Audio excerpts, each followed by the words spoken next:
बोलो श्री प्राणनाथ प्यारे की जय। श्री धाम के धनी की जय। सतगुरु महाराज की। श्री बाईजूराज महारानी जो की जय। श्री महाराजा छत्रसाल जो की जय। महामती श्री लालदास जी महाराज की जय। परमहंस श्री 108 राम रतन दास जी महाराज की जय। सर्व सुंदर साथ की। ब्रह्मानंदम परम सुखदम केवलम ज्ञान मूर्ति द्वंद्वातीतम गगन सदृशं तत्त्वमस्यादिलक्ष्यम् एकं नित्यं विमलमचलं सर्वदा साक्षिरूपं भावातीतं त्रिगुणरहितं सद्गुरु तन्नमामि। श्री राज जय राज जय जय राज। श्री राज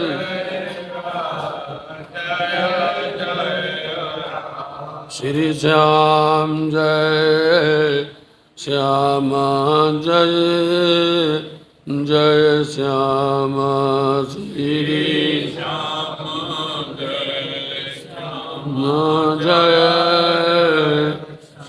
श्री बंधु सतगुरु चरण को करूं सो प्रेम प्रणाम। अशुभहरण मंगल करण श्री देव चंद्र जी नाम। श्री देव चंद्र जी को दरस दियो जो है पूरन रूप।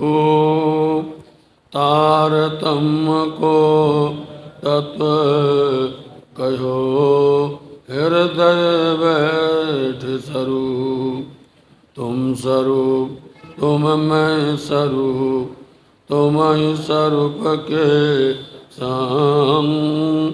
भेद तुम्हारो को लखे ब्रह्मानंद रस रंग। श्री प्राणनाथ सतगुरु परम बिनव करूं प्रणाम। उगरहि विकट कपाट और सुमरत जन के नाम। श्री प्राणनाथ निज मूलपति श्री महाराज सुनाम। तेज कुंवर श्यामा जुगल को पल पल करूं प्रणाम पल पल करूं प्रणाम।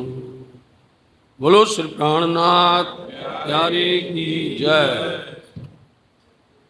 बोले श्री प्राणनाथ प्यारे की जय। श्री सतगुरु महाराज की जय। अब यहाँ से आए बीच हमारे देश तानपुरी जो कल दोहराई बोलो। श्री महामती कहे ये साथ जी ये इनके कहे बयान।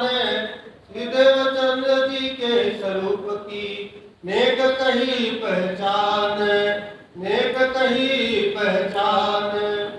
अब यहाँ से आए बीच लाल देश।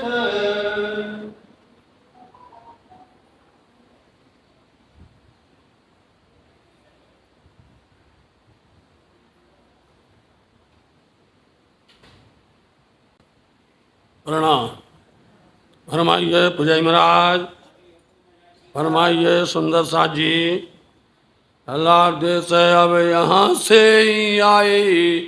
हलार देश है महानतम बुद्धि के सागर धाम दुलक्षरातीत पिया श्री प्राणनाथ जी के परम शिष्य महामती श्री लालदास जी महाराज जी निज दरबार श्री बंगला जी श्री 5 पद्मावतीपुरी धाम पन्ना जी में विराजमान होकर के राज्य के सन्मुख यह वृत्तांत बीतक लिख रहे हैं।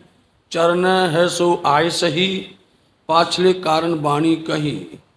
आप सब ने वाणी के माध्यम से सुना है।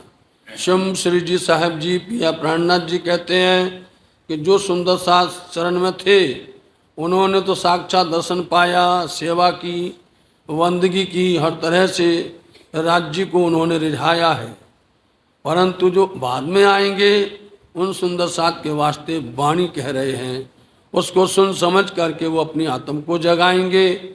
इसलिए महामती श्री लालदास जी महाराज जी धनी की आज्ञा को सिरधार करते हुए, उनकी आज्ञा का पालन करते हुए आप यह वृत्तांत लिखते हैं। और यह वृत्तांत आप सबसे मेरा यह निवेदन है, यह वाणी भी तक जब चलती है, इसमें महामती लालदास जी ने पहले ही महाकारण के प्रसंग में बताया है कि ये वृत्तांत जो मोहम्मद साहब पैगाम लेकर के आए, उस कुरान के अंदर में लिखा हुआ है 6 दिन कुरान में वाक़े भाई जब, 7 दिन की लीला सारी छिप कही सब।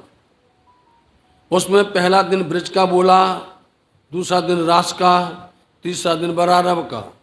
फिर उन्होंने वहाँ रोका और ये कहा यह कथा बहुत है, विस्तार नहीं सुमार, परंतु चौथे दिन की लीला का संयता को करो विचार।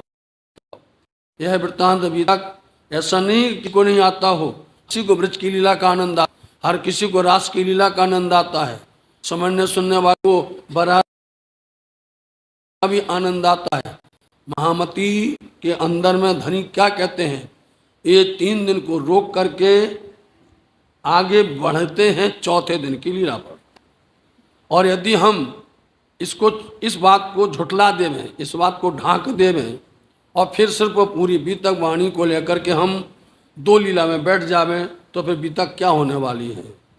2 लीला में बैठेंगे, धनी खुद कहते हैं ये सारी सृष्टि के अंदर में, सारे ब्रह्मांड के अंदर में इन तीनों लीलाओं को कोई नहीं जान सकता बिना ब्रह्म सृष्टि के। ये 3 लीला जो कही गई हैं, ये 3 ब्रह्मांड हुए जो अब ऐसे हुए न हो सी कब। इन तीनों में ब्रह्म लीला भई, ब्रज रास जागनी कही। तो आप साथ जी क्या चल रहा है, धनी ने आदेश दिया है कि अपनी वृत्तांत अब जो है तुमको बताना है। तो महामती लालदास जी महाराज जी उनके हुक्म का पालन कर रहे हैं और खुद उन्होंने कहा कि हम कैसे लिखें, आपको ये जानकारी होनी चाहिए। महामती लालदास जी महाराज जी तो उनको सूरत में आकर के मिले साथ जी, क्योंकि उसके पहले ठट्टा नगर में मिले, मुलाकात थोड़ी हुई, फिर वो तो अपने घर चले गए कारज कारण बस। लेकिन धनी ने उनको कहाँ बुलाया, महामंगलपुरी धाम सूरत के अंदर में। और सूरत में आकर के उन्होंने बात कहाँ की लिख रहे, साथ में तो वो चले महामंगलपुरी धाम सूरत से, हाँ छाया की तरह चले, लेकिन धाम धनी अंदर बैठ कर के ब्रज का भी, रास का भी, परमधाम का भी, जागनी का भी सब लीलाएं बता रहे हैं। ये वृत्तांत इसलिए आप हम सब ने चौथे दिन की लीला को श्रवण कर रहे हैं। और चौथे दिन को महामती लालदास जी महाराज जी कहते हैं सदगुरु महाराज जी, धनी श्री देवचंद जी महाराज जी की लीला का यह वर्णन हो रहा है। उन्होंने किस तरह से आकर के उमरकोट में जन्म लिया और जन्म लेकर के अपने माता पिता का किस तरह से उन्होंने बात को स्वीकार नहीं की, परिवार की बात स्वीकार नहीं की, और वो जो है धर्म की राह पर चल पड़े। धर्म की राह पर इतनी ज़्यादा लीन हो गए, इतने ज़्यादा उसमें सराबोर हो गए कि वह माया तरफ लौट के आने वाले नहीं हैं। चलते चलते धनी उनके साथ में हो गए और वह कच्छ में भी, भोजनगर में भी, जहाँ खोज किया वहाँ उनको धनी मिले। और आपने कल सुना है कि साक्षात ब्रजमंडल में पहुँच जाना, सेवा बंदगी करते हुए, पूजा करते हुए हरिदास जी ने उनको बांके बिहारी के वस्त्र दिए। सेवा में इतनी तल्लीन हो गए, सेवा बंदगी करते करते उनको उनके सामने चिंतन में, चितवन में उनके साक्षात स्वरूप का दर्शन हो गया। और दर्शन होकर के उनको उन्होंने बताया कि तुम जिस तरह से पहचान करवाई थी हरिदास जी को बाल मुकुंद जी ने आकर के, ऐसे ही जब दर्शन में पहुँचे तो इन स्वरूप ने जो ब्रज के अंदर में खेले थे, उन श्री अक्षरातीत श्री कृष्ण जी ने सुंदरबाई को, श्यामा जी को उनके स्वरूप की पहचान करवाई। और क्या बोले, तुम नहीं पहचाने अपने आप को, नहीं पहचाने। इसलिए हमारे यहाँ पर यह प्रश्न पर हमें चलता है कि पहले आप पहचानो रे साधो, पहले आप पहचानो, बिना आप चीने पार ब्रह्म को कौन कही मैं जानो। तो आप सदगुरु महाराज, जिनको हम धामधनी सदगुरु श्री देवचंद जी महाराज जी कहते हैं, उनको जो हुक्म हुआ था कल, वहाँ देखा कि ना कहीं यहाँ भागवत होती है और यहाँ पर इस तरह का कोई संग नहीं है। इसलिए यहाँ पर हरिदास जी भी नित्य प्रति हमको प्रणाम करते हैं, हमारी चरण बंदन करते हैं। इसलिए यहाँ रहना उनको अच्छा नहीं लगा और उन्होंने यह मुल्क छोड़ करके अब जाते हैं हलार देश। इसलिए हलार देश के अंदर में आता है नवानगर, जामनगर, जिनको हम सब नौतनपुरी करके कहते हैं। वहाँ पर आप विराजमान हुए आकर के। तो हलार देश में आकर के उनको क्या घटना घटी, क्या क्या मिला उनको, किस तरह से सुंदर साथ की जागरण हुई, कैसे धनी ने दीदार दिया, कैसे उनको महामंत्र प्राप्त हुआ, और उन सब की लीलाओं को यहाँ पर विस्तार सहित हलार देश में आप सुनेंगे।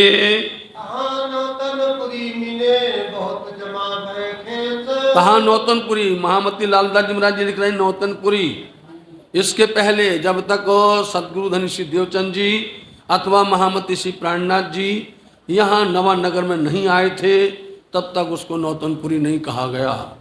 वहाँ नौतनपुरी इसलिए कहा गया कि वहाँ उन्होंने नया तन स्वरूप धारण किया है। हम अभी अभी अपन ने गाया, तुम स्वरूप तुम मैं स्वरूप तुम स्वरूप के संग, नया तन धारण किया यहाँ पर कि श्री सुंदरबाई श्यामा जी धनी देवचंद जी के हृदय मंदिर में राज्य महाराज जी विराजमान हुए। नया तन हुआ, क्या नाम हो गया, धनी श्री देवचंद जी। और फिर इन्होंने ही बैठक श्री इंद्रावती के हृदय में की, इसलिए नया तन बोला जाता है, नव तन, जहाँ नया तन धारण किया हो। ऐसे ही अक्षरातीत श्री कृष्ण ने भी नया तन धारण किया, आकर के स्वरूप मिल गए, सब स्वरूपों का मिलन हो रहा है। इसलिए इस नौतनपुरी को कौन जानता है, दुनिया वाले थोड़ी नौतनपुरी बोलते हैं, नौतनपुरी तो बोलते हैं निजानंद, नौतन बोलते हैं प्रणामी धर्म वाले। इस नौतनपुरी के अंदर में आप सदगुरु महाराज जी ने पदार्पण किया।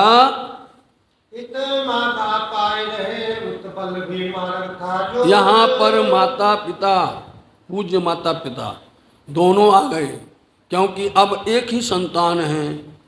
और करना क्या है, पूत सपूत तो क्यों धन संचय, अब पूत सपूत तो क्यों धन संचय, विचार करिए आप। पूत सपूत यदि वो वास्तव में लायक है, योग्य है, आप काय को संचय करते हो। संचय मतलब जमा करते, क्यों जमा करते, वो खुद इस लायक है, वो जमा करेगा, खुद कमाएगा, खुद मेहनत करेगा। और कपूत है, कितना जोड़ के रख दो, सब बर्बाद हो जाने वाला है, सब बर्बाद कर देगा। इसलिए सदगुरु देवचंद जी महाराज जी के पिता श्री माता श्री भी अपना मुल्क छोड़ करके अपने पुत्र के साथ में, सुपुत्र के साथ में, वो भी हलार देश में आ गए। और उन्होंने पहले तो भोजनगर के अंदर उनका विवाह कर दिया। और यहाँ पर नित्य प्रति खटपट होती थी, धर्म को छोड़ते नहीं थे। अब माता पिता का भी कुछ धर्म था, उन्होंने इनका साथ नहीं छोड़ा और ये आ गए यहाँ नौतनपुरी के अंदर में।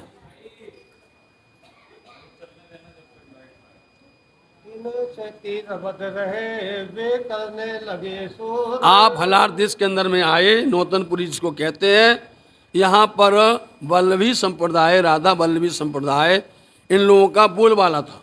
मतलब उस समय पर इस संप्रदाय वालों की इतनी तूती बोलती थी वहाँ पर, जहाँ पर देखो वही संप्रदाय की जय जयकार होती थी। और उनके मानने वाले बहुत बहुत बहुत ढेरों थे। और सदगुरु महाराज जी आए यहाँ देश के अंदर में, उनको सुनना था श्रीमद् भागवत महापुराण। पता चल जिन किसी को सुनना हो कभी भी आ जाए, साल भर तक सुनेगा, वो क्रम वही चलेगा। ऐसा उन्होंने अनुक्रम बनाया था। आज भी बड़ी बड़ी जगह पर, श्री वृंदावन के अंदर में, हरिद्वार के अंदर में, जगह जगह पर लोग सीखने के लिए जाते हैं, पढ़ने के लिए जाते हैं। तो वो उस दिन से उसमें ज्वाइन हो सकते हैं, मिल सकते हैं, लेकिन वो क्रम चलता रहता है। आप सदगुरु महाराज जी ने पता किया और वहाँ गए। जैसे वहाँ चर्चा सुनना किया तो इनकी भक्ति, इनका ज्ञान, इनकी लगन, इनका भाव देख करके कोई भी होगा इतराज होने लगा, हीन भावना आने लगी, ज्वेलसी होने लगी, जलन होने लगी, क्योंकि इस संसार की ये गतिविधि ऐसी है कि दूसरे को देख सकते ही नहीं है। दूसरे को बढ़ता हुआ कोई देख ही नहीं सकता है, चाहे वो बढ़े ना बढ़े, लेकिन वो बढ़ने नहीं देता दूसरों को। इस तरह से इन सेती रबद रहे, इन लोगों के साथ में इनका वाद विवाद होने लगा। श्याम जी के देवले में कथा कहे कानूजी भट्ट। बताते हैं लालदास जी महाराज जी, श्याम जी का मंदिर है, वो मंदिर आज भी है साहब जी। और कथा करते थे वहाँ पर कांजी भट्ट, प्रकांड ज्ञाता थे, बहुत बड़े विद्वान थे। वर्षों से वो है श्रीमद् भागवत महापुराण चर्चा कथा किया करते थे। निष्ठाले सुनने लगे होए वल्लभियों से खटपट। यहाँ से शब्द समझिए आप, निष्ठा मतलब पुष्टताई के साथ, पुष्ट प्रवाह मर्यादा। ये देखो प्रारंभ हो रहे हैं, यहाँ से इसकी कड़ी बैठेगी, और यदि कोई ये नहीं समझ पाएगा तो आगे समझ में नहीं आएगा। निष्ठा का मतलब होता है पुष्टताई के साथ में, पुष्ट प्रवाह मर्यादा। ये जो पक्ष होते हैं तो इसमें कोई पुष्टताई से आता है, पूर्णतः से निष्ठा पूर्वक समय पर आना, समय पर सुनना, जो सुना उसको मनन करना, उसके प्रति अपने आप पूरा निर्वहन करना, उसी पर चलना निष्ठापूर्वक होता है। और परवाह है, एक दिन आए 2 दिन में परवाह है, कोई बात नहीं, आज नहीं गए कल नहीं गए, 2 दिन बाद फिर चले गए। सुन लिया, सुनते सुनते अब यहाँ पर बैठे हैं, क्या कह रहे हैं कोई मतलब नहीं है, बातें करने लग गए, चर्चा करने लग गए, लेकिन जो गूढ़ ज्ञान था वो निकल गया। परवाह में जो गूढ़ ज्ञान आ रहा था वो लिंक टूट गया, फिर वो समझ में नहीं आता है। इसलिए कहने के पहले आपको बता रहे हैं ये हमारे अंदर होना चाहिए, पुष्ट प्रवाह और मर्यादा। मर्यादा ऐसी है, हमारे बाप दादा मंदिर जाते थे, गुरु जी के चरण प्रणाम करते थे, कुछ ना कुछ वहाँ पर भेंट करते थे, वहाँ जा कर के तो बढ़ के हमारे कदीम के पूजत आए हैं जे, सो रब बाप दादों का किन विधि छोड़े छूटी है। मतलब ये हमारे बड़े लोग ऐसा करते थे, इसलिए हमको उसको मर्यादा को पालन करना है। ये आपको हमने सूक्ष्म में बताया, फिर पुनः करके फिर आएगा, ये 88 पक्ष में फिर से आएगा इसमें। इसलिए वो जाकर के पूर्ण तरह से नियम पूर्वक, निष्ठा पूर्वक, श्रद्धा पूर्वक जा करके उसको सुनने लगे। जो अच्छे से सुनेगा, ध्यान से सुनेगा, परमात्मा उसका ध्यान रखता है। और अब देखना यह है नियम क्या है उनका, एक ही स्थान, समझो आप लोग भी ध्यान से, एक ही स्थान मतलब एक स्थान, एक आसन, एक व्यक्ति, एक माला, एक नाम। जब ये पांचों सिद्ध हो जाते हैं तब वो चार्ज हो करके वही हमारी साधना का फल देते हैं। समझे, एक दिन यहाँ बैठ गए, दूसरे दिन पीछे बैठ गए, चौथे दिन बाहर बैठ गए, समझे नहीं, ऐसा नहीं। एक ही स्थान अपना निश्चित करिएगा, एक आसन निश्चित करिएगा, एक ही। इसलिए उन्होंने एक स्थान पर नियत हो गया उनका, उस जगह पर जाकर के बैठते। उसका भी फल बताते हैं आपको, देखो होता क्या है। अभी तक तो है, लेकिन यदि अपन दौड़ जाएंगे, दौड़ भी जाएंगे, उसमें कोई मतलब नहीं है।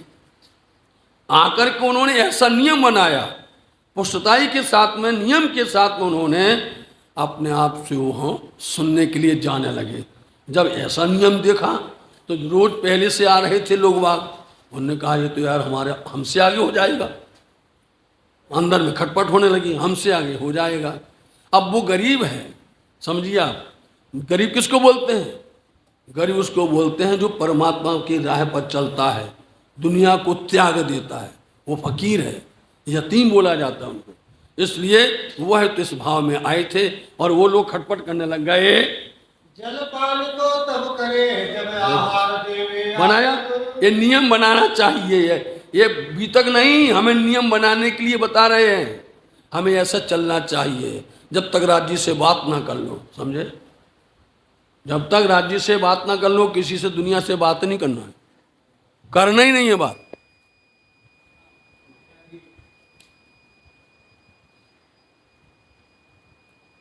जोश खत्म हो जाता है, जोश को फैलाना पड़ता है।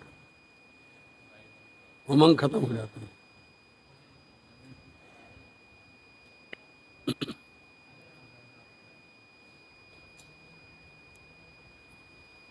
तब आहार आकार को देवे ना करे कम। जब वो चर्चा सुन लेते नित्य आकर के, तब वो अपने देह को, इस देह को आहार देते हैं। हम तो सुबह से उठ करके पहले हमें तो इसको आहार दो, बाद में देखेंगे। कभी भूल चूक से कभी नहा लिया तो नहा लिएगा, नहाना ही नहीं, ऐसे भी हैं, समझे नहीं। तो इस तरह से नित्य प्रति अपने जो देह क्रिया, नित्य क्रिया अथवा अपना फर्ज, अपना कर्म, अपना धर्म, उसको हमें मिलके चलना चाहिए, उसको निभा के चलना चाहिए। इन्होंने भजन बना लिया कि हम भजन करेंगे, पाठ करेंगे, ध्यान करेंगे, चिंतन करेंगे, परमात्मा से हम दो चार हो जाएंगे नजर मिला करके, तब उसके बाद दुनिया से मिलेंगे, तब दुनिया से कोई बात करेंगे। ये इनका नियम बना के रखा। इसको बोलते हैं पुष्टताई, इसको बोलते हैं एकाग्रचित होकर के यह कार्य करने लगे। जो कभी एक दो श्लोक आगे बाचे हुए। देखो, जो कदी कदाचित यदि कोई दिन भट्ट जी ने कोई श्लोक पढ़ दिया हो और उसका मर्म बता दिया हो, अर्थ बता दिया हो, और ये पास में ना हो, क्योंकि कहाँ रहते हैं आप रहते हैं आकर के यहाँ पर कायस्थबाड़ा में। आज भी है वो कायस्थबाड़ा, आज भी वो राज मंदिर है, और वहाँ से श्याम जी का मंदिर, वहाँ जाने में थोड़ा दी विलम्ब हो जावे, और वहाँ कथा में चर्चा के अंदर में एक दो शब्द यदि उन्होंने कह दिए हो में, तो क्या करते हैं, तो फिर पुस्तक मंगाए के वही सुने वचन। पुस्तक मंगाना भट्ट जी से। क्या कहते कांजी भट्ट जी से, वो हमें अर्थ पहले बता दो, उसका रहस्य हमें पहले बता दो, क्योंकि यदि वो छूट गया तो लिंक टूट जाएगा, उसका संबंध विच्छेद हो जाएगा। इसलिए उसको वो सुनते हैं जा करके, और ऐसा नहीं कि रोज रोज देरी से आवे, कभी कदाच यदि आ गए तो उसका महत्व होता है। और रोज ही रोज आओ देरी से, कोई पुस्तक नहीं देगा, फिर तो बोलेगा बाहर बैठे रहो वहाँ पर, यहाँ मत आओ। तो इसलिए रोज मंगाना रोज का नहीं होता है, कभी भूल चूक से करते थे। ये जान के वह भट्ट तो लो ना खोले पुस्तक। अब भट्ट जी ने भी देखा, अभी देखो वहाँ हरिदास जी प्रसन्न हो गए थे भोजनगर में, ऐसा देखा यहाँ पर भट्ट जी ने कि श्रोता तो ये मिला है, समझे नहीं, श्रोता सुनने वाला, ये वास्तव में ये सुन रहा है, बाकी सब लोग तो क्या है, सोता है। एक श्रोता और एक सोता और एक सरौता, समझे नहीं, तीन तरह के होते हैं। एक आते हैं कि चर्चा में अच्छा सोने मिलेगा, सो जा भैया, और एक आता है कि काटो, ऐसा कहा था उन्होंने, ऐसा कहा है, ऐसा कहा, वो छिद्र को ढूंढते हैं, छेद को ढूंढते रहते हैं। और एक होता है उनको तो तन्मयता के साथ में सुनना है, श्रवण करना है। तो ये ध्यान से सुनते थे, मगन होकर सुनते थे। भट्ट जी ने ऐसा देखा कि ये तो वास्तव में ये आए हैं, बड़ी लगन इनके अंदर में है। जो लोग श्री देवचंद जी ना आया वहीं और बात ना करे बुजुर्ग। जब तक धनी देवचंद जी महाराज जी नहीं आते तब तक वो भट्ट जी कोई बुजुर्ग बात बोलने का मतलब है श्रेष्ठ बात, मतलब अति महत्वपूर्ण जो बात होवे या गूढ़ ज्ञान की बात होवे, रहस्यात्मक बात होवे, तब तक वो जहर नहीं करते थे। चौधरी और बड़े साहूकार बताने लगे, घर यहाँ पर शहर के बड़े बड़े चौधरी, साहूकार, सेठ, बहुत गणमान्य लोग चर्चा सुनने के लिए आते थे। और वो देखते हैं, देखा उन्होंने कि चर्चा तो हम करवा रहे हैं, चर्चा का खर्चा हम दे रहे हैं, भट्ट जी की व्यवस्था हम कर रहे हैं, सब कुछ हम कर रहे हैं, और महत्व किसको दिया जा रहा है, देवचंद जी को। कोई भी होगा अंदर में अकरास लगेगी, अंदर में अकरास होना कि अंदर में कुभाव जगते हैं कि भट्ट जी इनका इंतजार करते हैं। कभी हमारा इंतजार नहीं किया इन्होंने, जब तक ये आते नहीं तब तक चर्चा करते नहीं हैं ये। अब इसमें कुछ पर्दा पड़ा हुआ, हम खोलने वाले अभी, समझे नहीं क्यों करते थे, भट्ट जी को क्या मिल रहा है। देखो, सो वल्लभी संप्रदाय वालों के साथ में इस तरह से खटपट होना, नित्य प्रति बहस होना, नित्य प्रति एक दूसरे के प्रति कुभाव जगना, बहस होना, इस तरह से होने लगा। धनी देवचंद जी का नहीं, भट्ट जी के साथ में श्रोताओं का होने लग गया। ये पक्षपात है, ये ऐसा करते हैं आप, ऐसा क्यों कर रहे हैं, रोज नित्य प्रति कोई ना कोई बहस हो जावे, चर्चा सुनने आवे सब, और बस सब बहस करके जावे। क्या मिलेगा उसमें?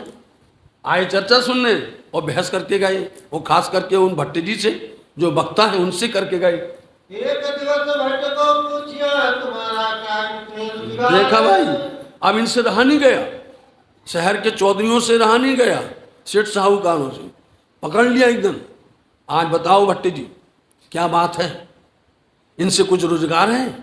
ये देवचंद जी अभी आए हैं, इनसे कुछ ज्यादा हमसे मिल रहा है क्या? हमसे ज्यादा दे रहे हैं कुछ क्या? ये बताइए तो भट्ट जी।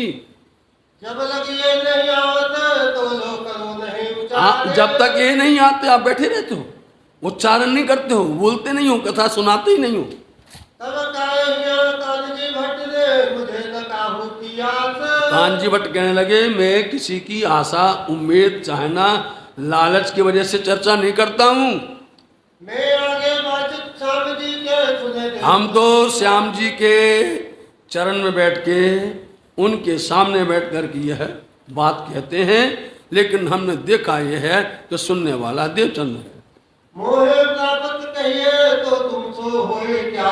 ये भी कह दिया कि यदि हमें प्राप्त होता है कोई धन बल आदि तो तुमसे मिलता है, इसमें दो राय नहीं है, तुम ही लोग देते हो। परंतु धन से ही सब कुछ नहीं होता है।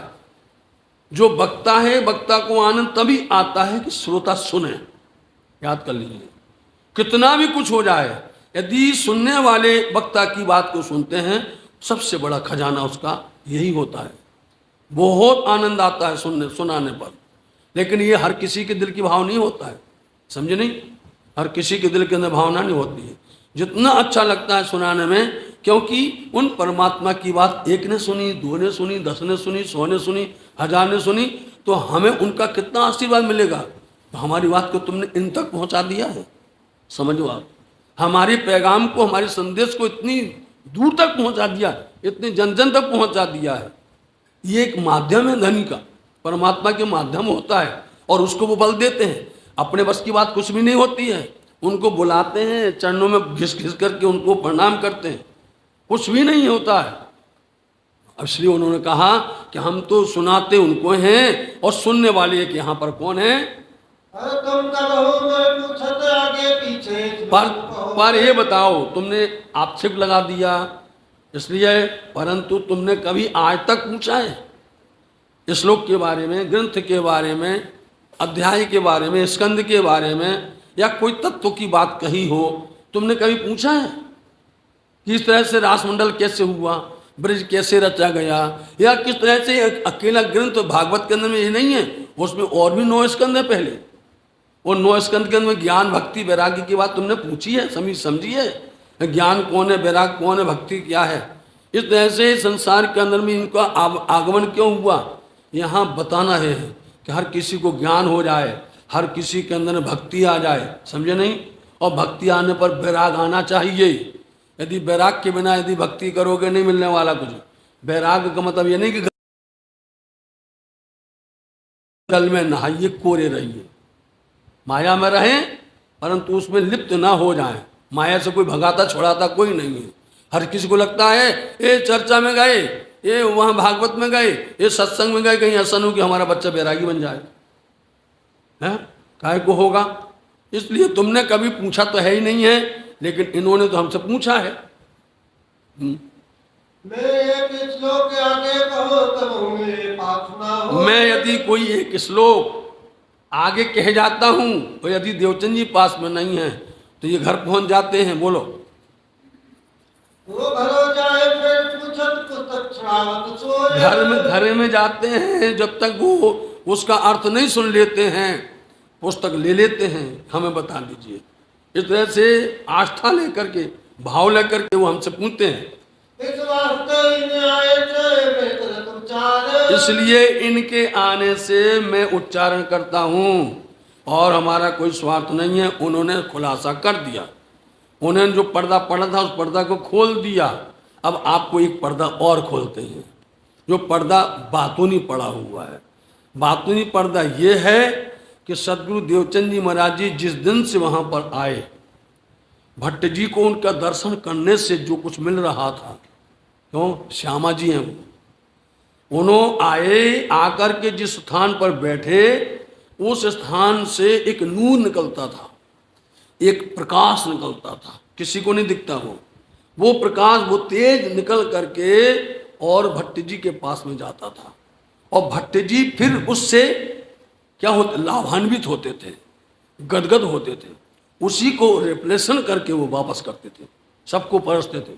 याद रखिए, तत्व की बात यह है, जब देवचंद जी महाराज जी आए उस दिन से उन्होंने देखा कि इनके आने से एक नया रस आ रहा है, एक नई भाव आ रहा है, नई तरह की चर्चा बहने लग गई है उनके। और देवचंद जी नहीं आवे तो रस आता नहीं था। बोलो श्री प्राणनाथ, समझ गए?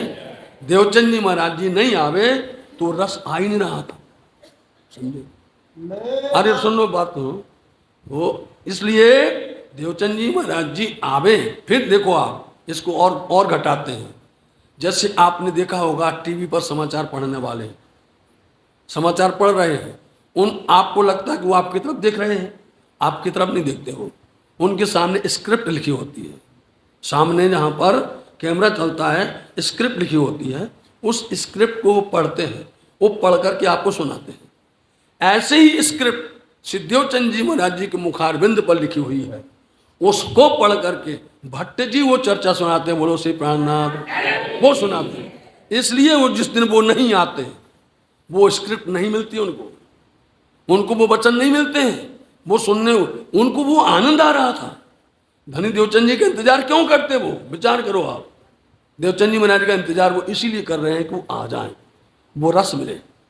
इस रस को आप देखो कि ब्रजमंडल के अंदर में जो हरे ब्रह्मा वासु, ब्रह्मा जी ने ग्वाल वालों को हल लिया, कंदरा में गुफा में बंद कर दिया। अब उन्होंने अपनी सौलीला द्वैत से, बताइए, श्री कृष्ण जी ने सौलीला द्वैत से हूबहू वैसे ही गाय, बछड़ा, लकुटी, रस्सी सब वैसी की वैसी तैयार कर लिए। 1 साल तक रहे। बताओ आप, ये सब जब घर गए, जब घर जाते हैं तो घर के लोग ग्वाल वालों को देख करके हैरान होते हैं, कैसी छवि है, कितना नूर है, कितना आनंद है। गाय का दूध निकालते हैं, वो जो दूध निकल रहा है वो कौन है? सौलीला दूध से वो दूध है, बताइए, ब्रह्म का है, ब्रह्ममय है वो। इसलिए उसको लोग पीते हैं, लेते हैं, अरे गदगद होते हैं। बताइए, ये आप समझेंगे किसमें? श्रीमद् भागवत महापुराण के अंदर बात बताते हैं आपको, तत्व ज्ञान की बात। आप तत्व ज्ञान पर चलो आप, और जिस दिन तत्व ज्ञान समझ जाओगे उसी दिन, क्योंकि पिया क्यों आए हैं, हमारे धामधनी स्वरूप बदल बदल क्यों आए? हम कोई संसार में तत्व ज्ञान बताने के लिए आए, मतलब कि रहस्य, महारहस्य जो गुड़ छिपा हुआ वो दिखाने के लिए आए हुए हैं। इसलिए उन्होंने देख लिया। आपको हम 2 बार उदाहरण दिया, 3 उदाहरण दिया है। इस तरह से सदगुरु महाराज जी का वो पक्ष रखते हैं, इसलिए उनका पक्ष रखते हैं। उनका पक्ष कौन लेगा? सबके सब तो एक हो गए। बुराइयां जितनी होती हैं, किसी भी कार्य को बुराई करना हो जल्दी जमा हो जाएंगे, जितने भी शैतान पक्ष होते हैं तुरंत। लेकिन अच्छाई के प्रति कोई बिरला कोई खड़ा होता है, इसलिए उन्होंने उनको साथ में ऐसी कृपा की है। बोले हमने इसलिए उनका पक्ष कहा।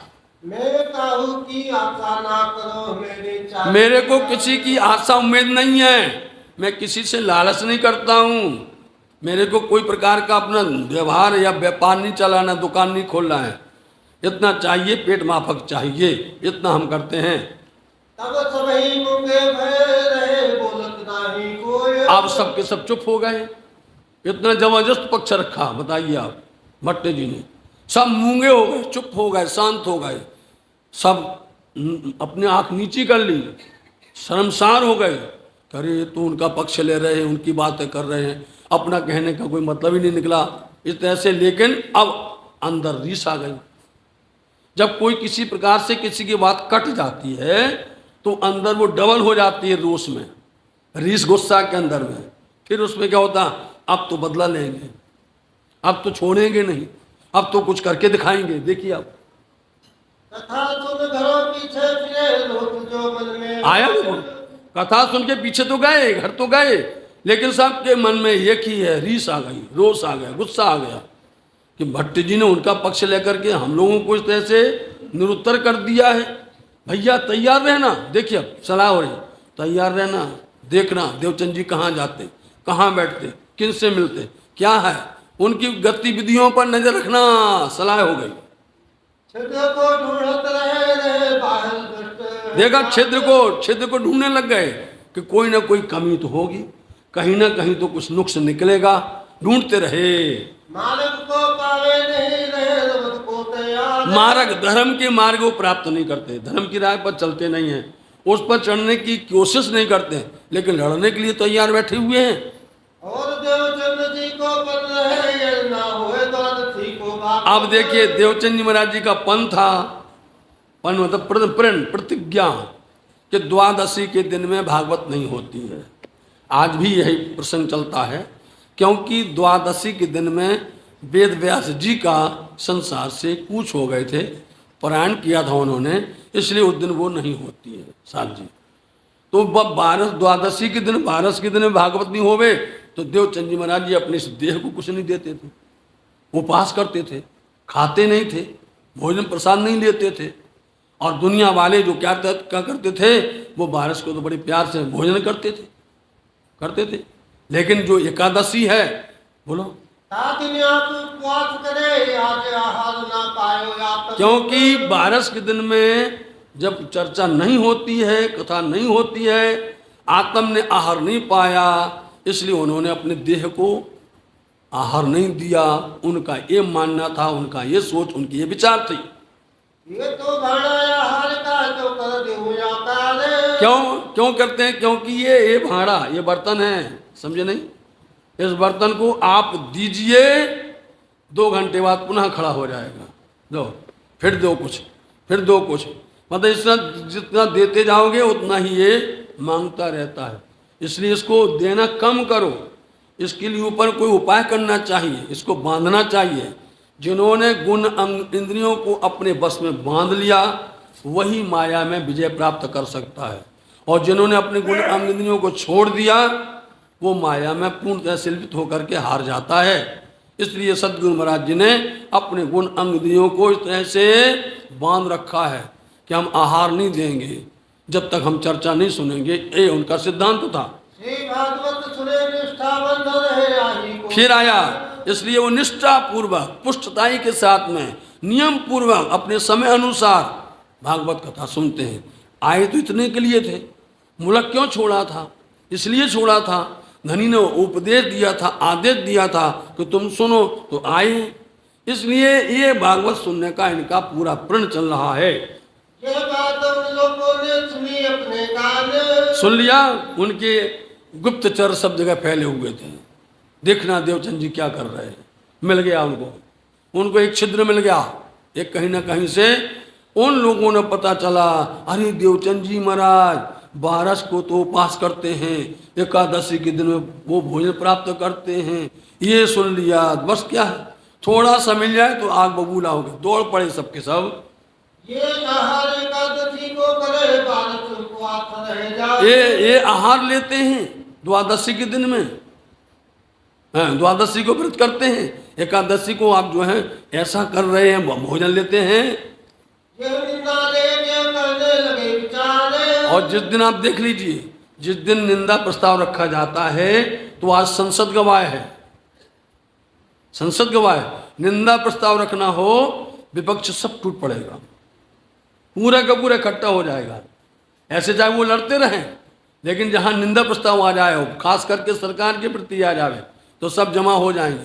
बोले नहीं तो हम कौन सा, बोले विप जारी कर देंगे, होता नहीं कुछ जारी करने का, उनके ऊपर बोल देते। इसलिए सब जमा हो करके बोलो जल्दी चलो, सब कथा में पहले आ गए।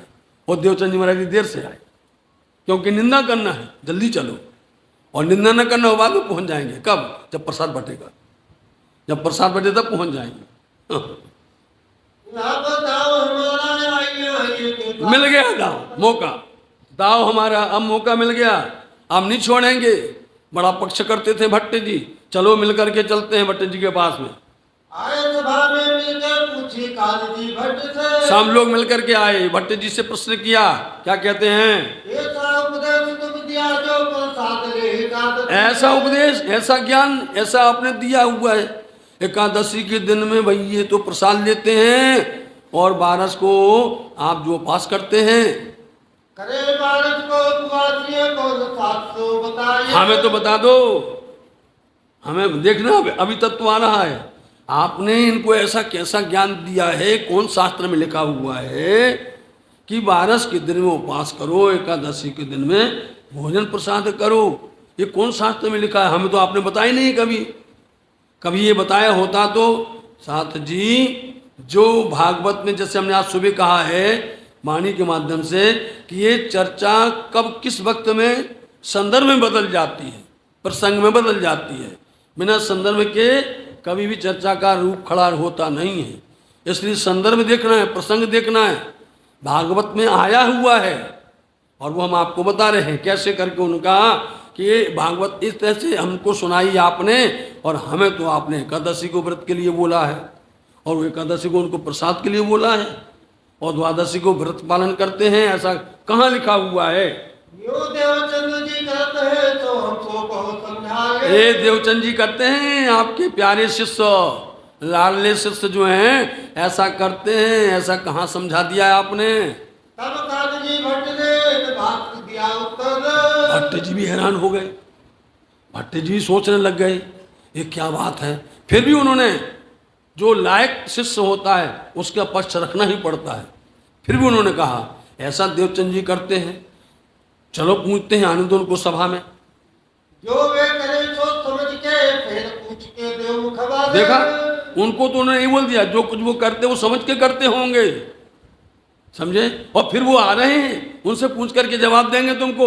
यूं करते श्री देवचंद जी आए विराजे सभा में। बस समय हो गया, आ गए श्री देवचंद जी महाराज जी सभा में।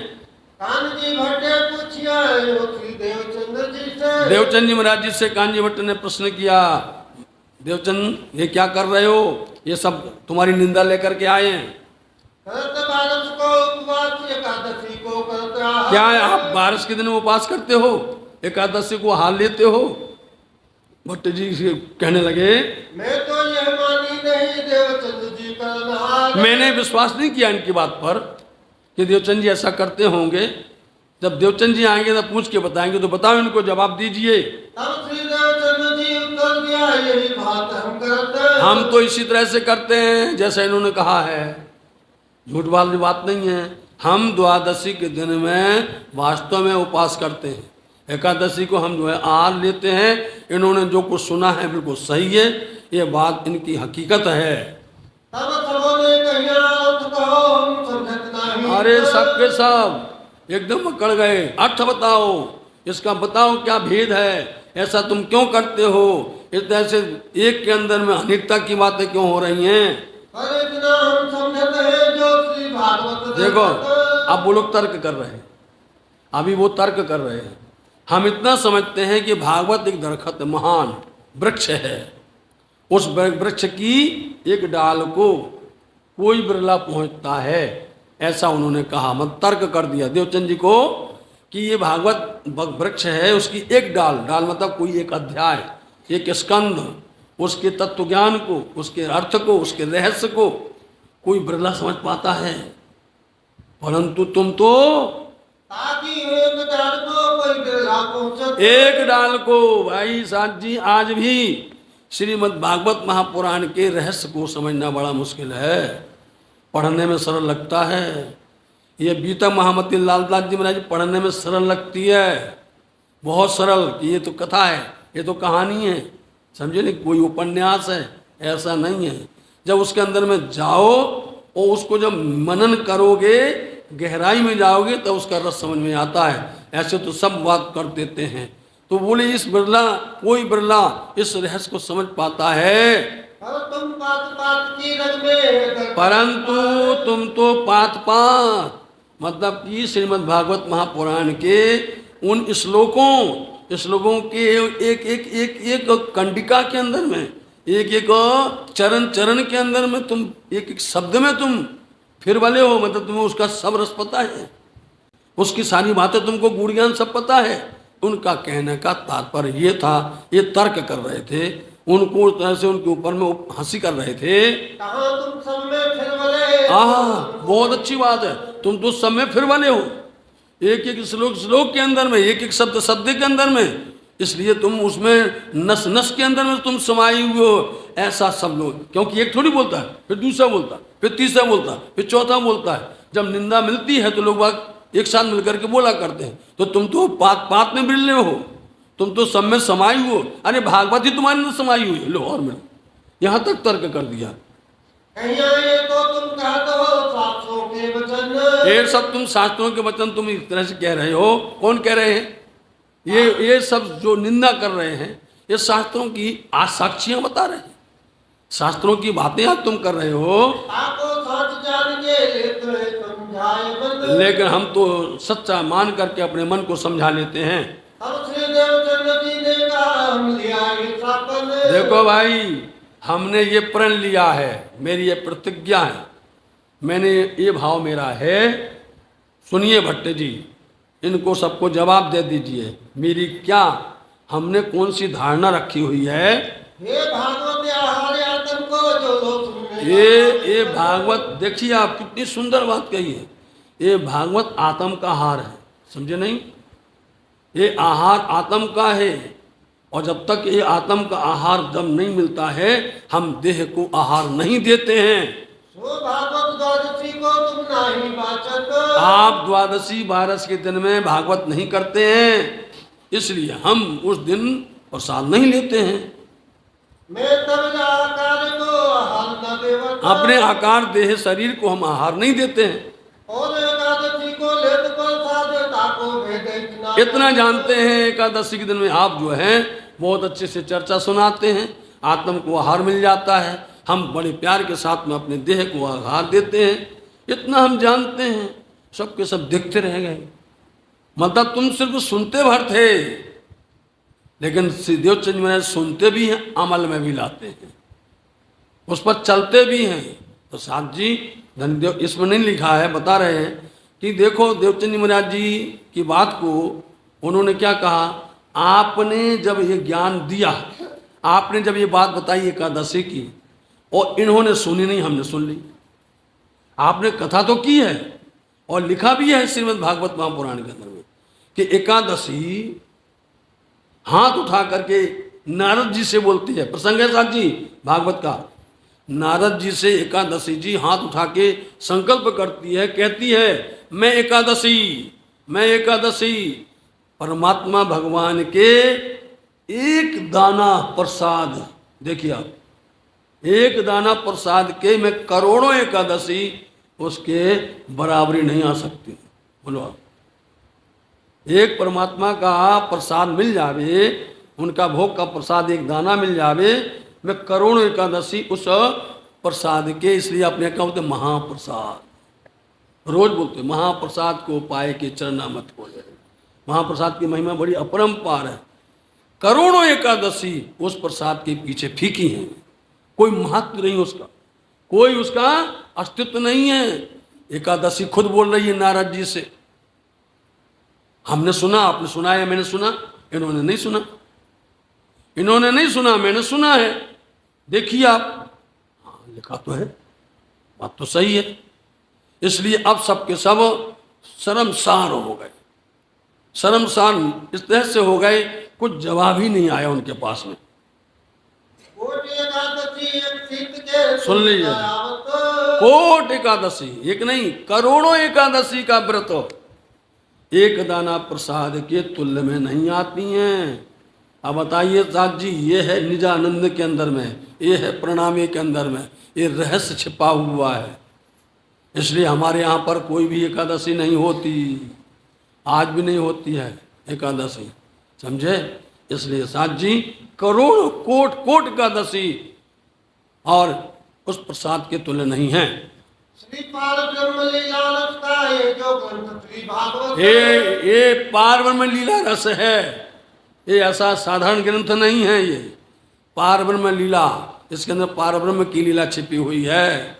वही पार ब्रह्म परमात्मा इस संसार के अंदर में आए, और वही परम धाम की ब्रह्मज्ञाएं भी आई ये संसार के अंदर में, उनकी पूरी लीला रस छिपी है।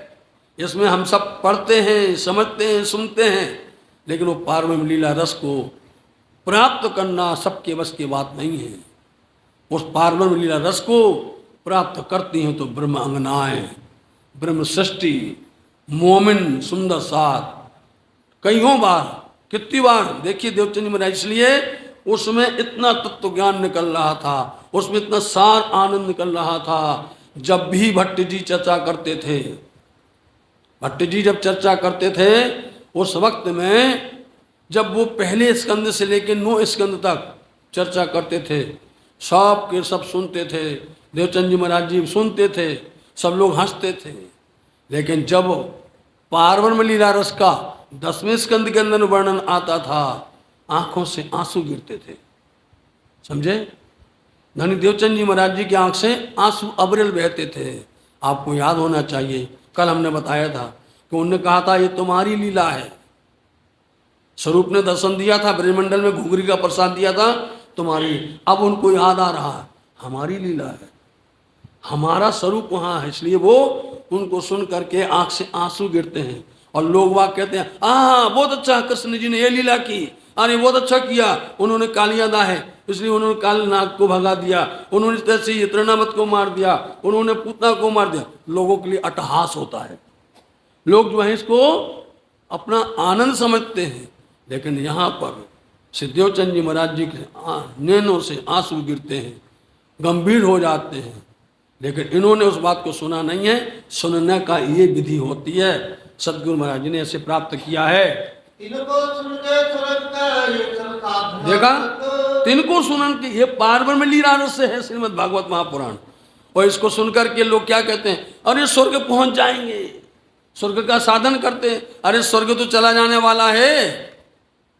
बोलो साथ जी, जब नैमित्तिक प्रलय होगा स्वर्ग गया। बताइए, नित्य प्रलय, नैमित्तिक प्रलय, प्राकृतिक प्रलय, महाप्रलय, तो ये स्वर्ग तो चला ही जाएगा। कहाँ रहने वाला, ठहरने वाला कहाँ है? और ये स्वर्ग का साधन करते हैं। अरे ये लीला तो परम धाम, पर अक्षरातीत धाम की लीला का आनंद देती है। ये तो धामधनी ने मुनि जी संग संदेशड़ा आव्यो समाचार। मुनि जी ने, किसने? सुखदेव मुनि जी ने उनको बोला है, आप पढ़िए बेहदवाणी, आप पढ़िए प्रगटवाणी, स्पष्ट कह दिया है कि ये कागज हमारा है, तुम्हारे साथ में आया है, पत्र तो हमारा है। इस ऐसे पर्व लीला सुन करके यदि कोई स्वर्ग की चाहना करे, स्वर्ग की कामना करे, तो फिर तो ये गलत है। हमें नहीं चाहिए एकादशी, बोलो आप, हमें ऐसा साधन चाहिए नहीं, ऐसा सदगुरु का विचार है। देखा, कहना चाहिए था भट्ट जी को, कह दे देवचंद जी महाराज, इसलिए तो रीझ गए थे। कान्जी भट्ट क्यों प्रसन्न थे देवचंद जी महाराज जी, हमने उसका कारण बताया है। बहुत से कारण ऐसे हुए, इसलिए वो प्रसन्न रहते हैं। दो भैया जवाब ये है, इन्होंने ये सुना है, सुन करके उन्होंने बताया कि हमने ये सुना। तुमने क्या सुना बता दो हमें। इन्होंने सुना है, प्रमाण दे दिया तुम्हारे सामने, ऐसा प्रमाण दे दिया, तुम सब निरुत्तर हो गए हो। तो तुम ऐसा कोई प्रमाण दो सुनने का कि हमने ये सुना है, सब निरुत्तर हो जाते हैं। जवाब ना आया काहू को धन कहीं आयो कर। देखा, किसी को जवाब आया ही नहीं है। सब अब वाह वाह वाह वाह, अब सब जो है, जब कभी ऐसा हो जाता है तो दुश्मन भी सज्जन बन जाते हैं, तारीफ करने लग जाते हैं। इन भांत चर्चा मिले रहत है एक रस होकर के सिद्धदेवचंद जी महाराज जी चर्चा में बराबर सुनते हैं, और वही जो हमने बोला वो फिर आ रहा है। देखिए, देखा, ये चर्चा सुन करके आंखों से आंसू गिरते हैं, नैनो नी झरत है। कोई शब्द हम अपनी तरफ से नहीं कहते हैं सुंदर साथ जी, कोई बनावटी बात नहीं होती है, किसी प्रकार की कोई उंगली खड़ी नहीं हो सकती है। जो कुछ कहेंगे वाणी से कहेंगे, हमारा सिद्धांत है, हम वाणी के अतिरिक्त और कुछ नहीं करते हैं। समझे नहीं? कथा तो खूब होती हैं, सब नाचते कूदते हैं, ये ब्रहा की वाणी है। समझे नहीं? ये धनी की वाणी है, ये नाचने कूदने की वाणी नहीं है सुंदर साथ जी। ये ब्रहा के अंदर वाणी आई है। वाणी कैसे में आई? ब्रहा के अंदर में आई है। इसलिए कोई कहानियाँ, कोई चुटकुले देख करके हम तो हैरान हो जाते हैं कि वो थोड़ी देर में फिर ये कहानी सुनाया, फिर वो चुटकुला सुनाया, फिर ये जोक सुनाया, फिर भजन होने लगे, नाचने लगे, और अभी तक कैसे पूरी हो जाती है। हो ही नहीं सकती है। एक प्रसंग में इतना शब्द छिपा हुआ है कि हम लोग हैरान हो जाते हैं इसको बताने के लिए। इतना खजाना है। सतगुरु महाराज जी के नैनों से आंसू गिरते हैं, और इसलिए आंसू गिरते हैं कि उनको अब क्या हो रहा है कि हम इसमें थे, हमारा ही आनंद था ये। आज हम यहाँ पर बैठे, धनी वो कब मिलेगा वह सुख, वो हमें धनी कब देंगे? धनी देने वाले हैं, सब देंगे। इन्हीं श्यामा जी के अंदर में राज्य महाराज जी ब्रज की लीला को भर देंगे, देखना आप अभी। इन्हीं सदगुरु महाराज जी के अंदर ब्रज की लीला को भर देंगे, रास की लीला को भर देंगे, और यही सदगुरु महाराज जी कुछ समय के बाद में यही चर्चा करेंगे, देख लेना आप। यही चर्चा, सबसे पहले ब्रज की चर्चा करेंगे, रास की चर्चा करेंगे। बताओ, सब कुछ जो कुछ ये सुन रहे हैं, समझ रहे हैं, लेकिन जो रो रहे हैं, जो आंसू आ रहे हैं, ये उनको विरह पैदा कर रही हैं।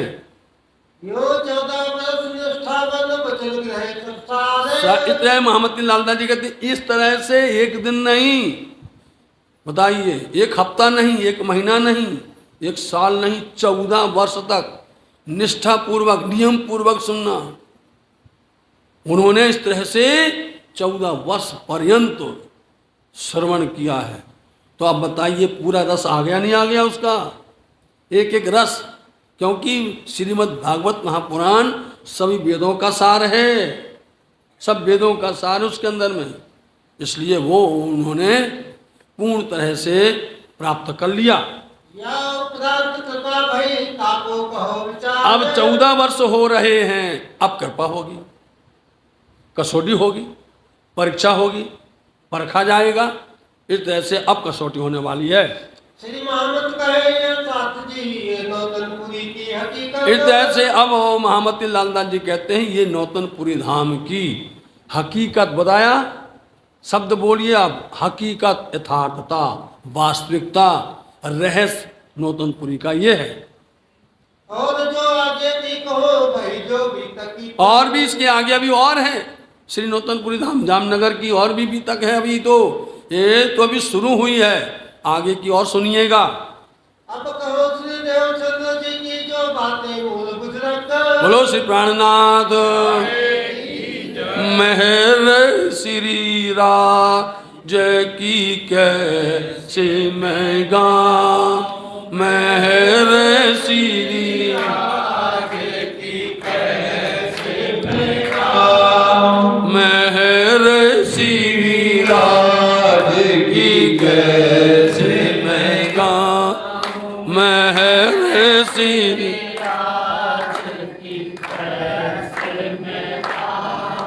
जुआ से कहना जा ये ना लिखने में आए, जुआ से कहना जाए ना लिखने में आए, ये जुआ से कहना जाए ना लिखने में आए, जुआ से कहना जाए ना लिखने में आए, मेहर श्री राज की कैसे मैं गाऊं, मेहर श्री राज की कैसे मैं, मेहर श्री राज की कैसे मैं, मेहर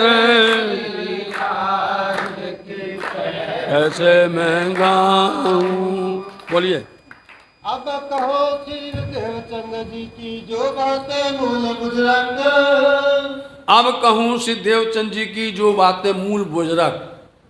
अब ये प्रसंग क्या है? मूल बुजुर्ग, मूल मिलावा की मूल श्रेष्ठ बातें, जो बातें हुई हैं वही मूल बातें श्याम जी के मंदिर में होंगी इस प्रकरण में। इसका मतलब ये है कि यहाँ पर निश्चित करके महामंत्र प्राप्त होगा। कहूँ मूल बुजुर्ग बात, श्रेष्ठ बात। धनी देवचंद जी महाराज जी को 14 वर्ष बीत गए। उन्होंने तन्मयता के साथ में, पुष्टताई के साथ में आपने यह वाणी को श्रवण किया और उनकी कसौटी अब होने वाली है। सुनिए देवचंद जी महाराज जी की नौतनपुरी की हकीकत। जो मेहर सैयों पर करी सुभानुल हक, जो मेहर सैयों पर करी है, तो ये सैया ब्रह्म सृष्टि हैं, इन ब्रह्मशिष्टियों के वास्ते राज्य महाराज जी ने मूल श्री देवचंद जी महाराज पर कृपा बरसाई। उन पर कृपा बरसाई तो उनको कहेंगे कि तुमको सुंदर साथ को सुनाना, उनको जगाना है। जो कृपा हुई है इस प्रकरण में सुनिए आप। 14 वर्ष निष्ठावन सुना श्री भागवत जस। श्रीमद् भागवत महापुराण 14 वर्ष पर्यंत तक आप सद्गुरु महाराज जी ने सुना। तब आवेश लीला भई नजरो आया सब। आवेश लीला होने लग गई। अब इस तरह से उनको अब नजर आने लग गया, उनको पहचान होने लगी कि संसार असत्य है, माया झूठी है, माया मिथ्या है और सत्य अखंड परम धाम है, दिव्य धाम है। इसलिए यहाँ उनको इसका फर्क पता चला। तब कसनी भई आकार को समय थोर। इसलिए साथ जी होता क्या है, किसी बर्तन के अंदर में कोई पदार्थ रखा हो, किसी बर्तन में यदि जल रखा हो या दूध रखा हो या कोई दूसरा पदार्थ रखा हो और उसमें दूसरा पदार्थ रखना है तो उसको खाली करना पड़ेगा। इस बर्तन, इस भांडा के अंदर में माया का विकार है, संसार के अनेक प्रकार के कुविचार हैं, संसार के अनेक प्रकार के भाव हैं। इसलिए जब तक इसको खाली नहीं किया जाएगा तब तक दूसरा बर्तन भरेगा नहीं, तब तक पदार्थ भरेगा नहीं। इसलिए अब श्री श्यामा जी रूहल्ला धनी देवचंद जी महाराज जी के इस शरीर के, जहाँ पर उन्होंने आत्म का खुराक पाया है, शरीर को निर्मल कर रहे हैं। और ऐसा निर्मल करके, क्योंकि धनी को बैठना है साथ जी। अब आप देखिए, क्योंकि हमारे यहाँ पर सबका सिद्धांत है कि ऊपर तले अरस ना कहा, अरस कहा मोमिन कलू। ऊपर नीचे अरस नहीं, मोमनों का हृदय ही राज्य का रस परम धाम है। जब राज्य का परम धाम हृदय है तो यहाँ गंदा होगा क्या, बताइए। जिसका हृदय गंदा होगा, अपने घर में कोई मेहमान आता है, विचार करो घर को कैसे सजाते, कैसे संभालते हैं, कितना सुंदर बनाते हैं, सब निर्मल करते हैं। ऐसे ये घर है, परब्रह्म परमात्मा को आना है, उनको यहाँ बैठना है और फिर उनका तो संबंधी बन जाना है। इसलिए उनके इस देह को अब निर्मल होना है, अब पूर्ण तरह से सब कोई भी न रह जावे। तो अब संसार की तरफ से ऐसा समझिए कि उनकी कसौटी होने लग गई, उनकी परीक्षा होने लग गई। उनको इस तरह से अब वो अपना परिचय देना पड़ेगा कि कैसे तुम बुखार आवे, ज्वर आवे, तबीयत खराब हो, तुम सुनने जाते हो कि नहीं जाते हो। क्योंकि हमको तो बहाना चाहिए। थोड़ा बहाना बन गया, आज नहीं करना पूजा, आज रहने दो, दूसरा कर लेगा, आज नहीं करना, बहाना बना देते हैं थोड़ा सा भी। यहाँ पर देखिए, ये हमें समझना सुनना है।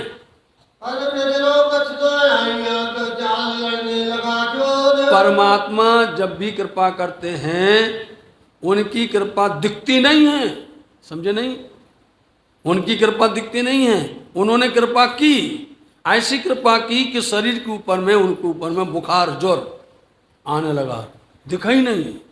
किस तरह से क्या कर सकता है वो, परीक्षा लेने के लिए वो क्या से क्या नहीं कर सकता है, परंतु नजर दृष्टि में आया नहीं है।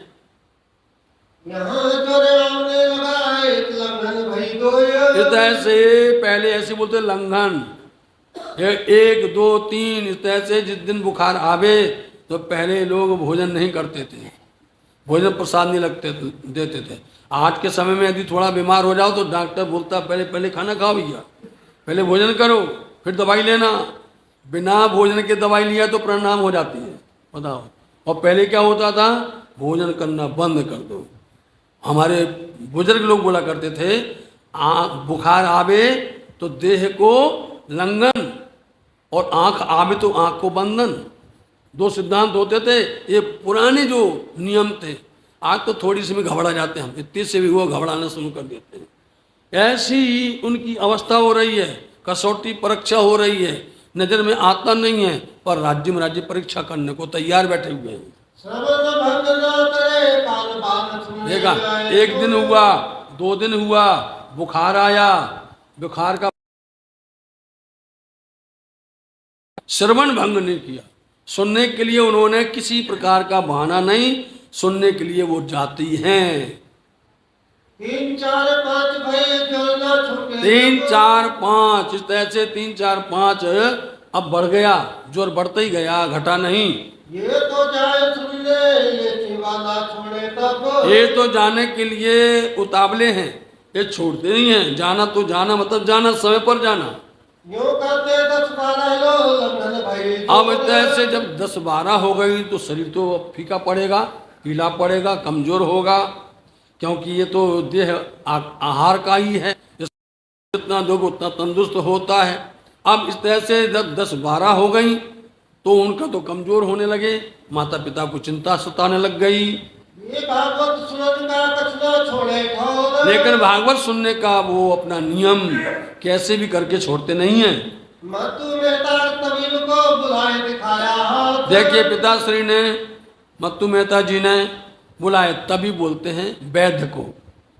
उस वैद्य को बुला करके, वैद्य क्या करता है? उपचार करता है।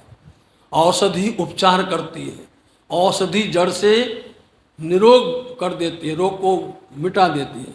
और दवाई, जिसका नाम दवाई है, दवाई जितनी देर तक उसका नशा रहता है, दवा रहता है, उसका नाम दवाई। और नशा उसका उतरा फिर शुरू हो जाता है। लेकिन ये औषधि जो है, जो वैद्य देते हैं, वैद्य ढूंढने से बड़ी मुश्किल से मिलते हैं। अब वैद्य होते कहाँ हैं? उनके पास में जाओ और हाथ दिखाओ, आपको नहीं बोलना कुछ, आपको बोलने की जरूरत नहीं है, सब कुछ उनकी नाड़ी बता देगी ये है। और डॉक्टर के पास में जाओ, आप पूरी लिस्ट जितना बताते जाओगे लिस्ट लिखते जाएंगे। वो ये हो रहा है, एक लिस्ट बना दी, इतना हो रहा है, बना देंगे, कागज भर देंगे पूरा का पूरा। औषधि जब वैद्य ने आकर के पिताश्री ने बताया तो उन्होंने औषधि दी। जब औषधि दी तो उसका नियम होता था पहले नंबर में कि इनका बंदिश करना पड़ेगा, परहेज करना पड़ेगा। अब तभी मैं औषध दिया, जतन करो इंसान। देखो भाई, ये औषधि है, ये काढ़ा है, इनके साथ में जतन करना, मतलब जतन में देख रेख करना, इनको संभाल के रखना। यदि इनको थोड़ा सा भी हवा लग गई तो इनको सन्नपात हो जाएगा, बड़ा मुश्किल पड़ जाएगी। बाव लगनी ना देवो, जतन करो इन पद। बाव बोलते हवा, हवा से इनको बचाना और इतना जतन करना, इतना उपाय करना, किसी प्रकार से देख रेख में कमी ना होवे। तब कुंवरबाई ने कहिया, ये अभी जाए भागवत। माता श्री कहने लगी, अरे ये तो अभी जाने वाले हैं, अभी आप दे रहे हैं उनको दवाई औषधि, और ये अभी जाने वाले हैं भागवत। कौन मनाएगा? किसी के सुनते नहीं है, किसी के मानते नहीं है। तब वेदे औषध को इनसे लिया फिर। तो औषधि को उन्होंने वापस ले लिया, वैद्य ने वापस ले लिया, क्योंकि यदि कुछ हो जाएगा तो हमारा नाम बदनाम होगा। उन्होंने दवाई औषधि वापस ले ली। इन्हें बाल से सन्निपात होए मैं नाम। देखो भाई, हम दूसरी बार नहीं आएंगे, हवा लगेगी तो सन्नपात, जिसको डबल निमोनिया कहा जाता है, ऐसा हो जाएगा, बचने का फिर मुश्किल पड़ेगी। तब मृत्यु मेहता ने कहिया, करेंगे हम जतन। अब होता क्या है, पिता और माता में फर्क नहीं होता है। माँ ममत्व से भरी होती है, पिता में प्यार होता है, लेकिन प्यार के साथ में कठोरता भी होती है। कठोरता कैसी होती है? जैसे कुम्हार होता है, कुम्हार घड़ा तो बनाता है, न घड़ा बनाता है लेकिन हाथ सहाय रखता है, नीचे ऊपर चोट मारता रहता है। ऐसे पिता होता है, पिता का प्यार बहुत भाग्यशालियों को मिलता है, माता पिता का। आप देखिए, आप आए लेकिन माता पिता ने अपने संतान का साथ नहीं छोड़ा। बताओ आप, सब छोड़ दिया, दुनिया छोड़ दी, व्यवहार छोड़ दिया, अपने कुटुंब कबीलों सबको छोड़ दिया, लेकिन अपने पुत्र को छोड़ा नहीं है। माता की ममता है, पिता का प्यार है, इसलिए वो कहते हैं पिताश्री। माता जी ने कहा कि अभी जाएंगे तो उन्हें वापस ले लिया, लेकिन पिता को थोड़ा कठिन होना पड़ता है, थोड़ा कठोर होना पड़ता है। उन्हें लाओ, हम देंगे इनको और जाने नहीं देंगे, आप चिंता मत करो वैद्य जी, हम क्यों जाने देंगे, रखना है आपको। इनका तन इनका रखना है हमें। हमारी वृद्ध अवस्था का एक ही लाठी है हमारी, एक ही हमारा सहारा है, इसको तो बचाना है। तब देवचंद्र जी ने कहिया, मैं न रहूं क्यों ये डर। सबके सामने वैद्य भी वहीं पर बैठे हैं, बताइए आप, पिता माता भी वहीं पर है, देवचंद जी वहीं पर है, ये सब संवाद हो रहा है। तो देवचंद जी महाराज जी बोले, आप तुम मैं यही हुआ करता था, जो बोलो श्री प्राणनाथ, यही समय है, जो यहाँ पर समय मुकर्रर है यही है, 3 बजे का समय, समझे? मत्तू 3 मेहता से 5 का समय। मतु मेहता कुंवरबाई बहुत रहे बलज। पिताश्री ने माताश्री ने बहुत रोका, बरजना मतलब रोका, मना किया उनको। ये कैसे माने नहीं। ये तो किसी की बात नहीं सुनी उन्होंने, मानने को तैयार नहीं है। ये तो तैयार होके जाने लग गए। तब घर में दूध किवाड़ के द्वार खड़ा मतु मेहता। अब देखिए घर है राज मंदिर, उनके घर का नाम है राज मंदिर आज भी।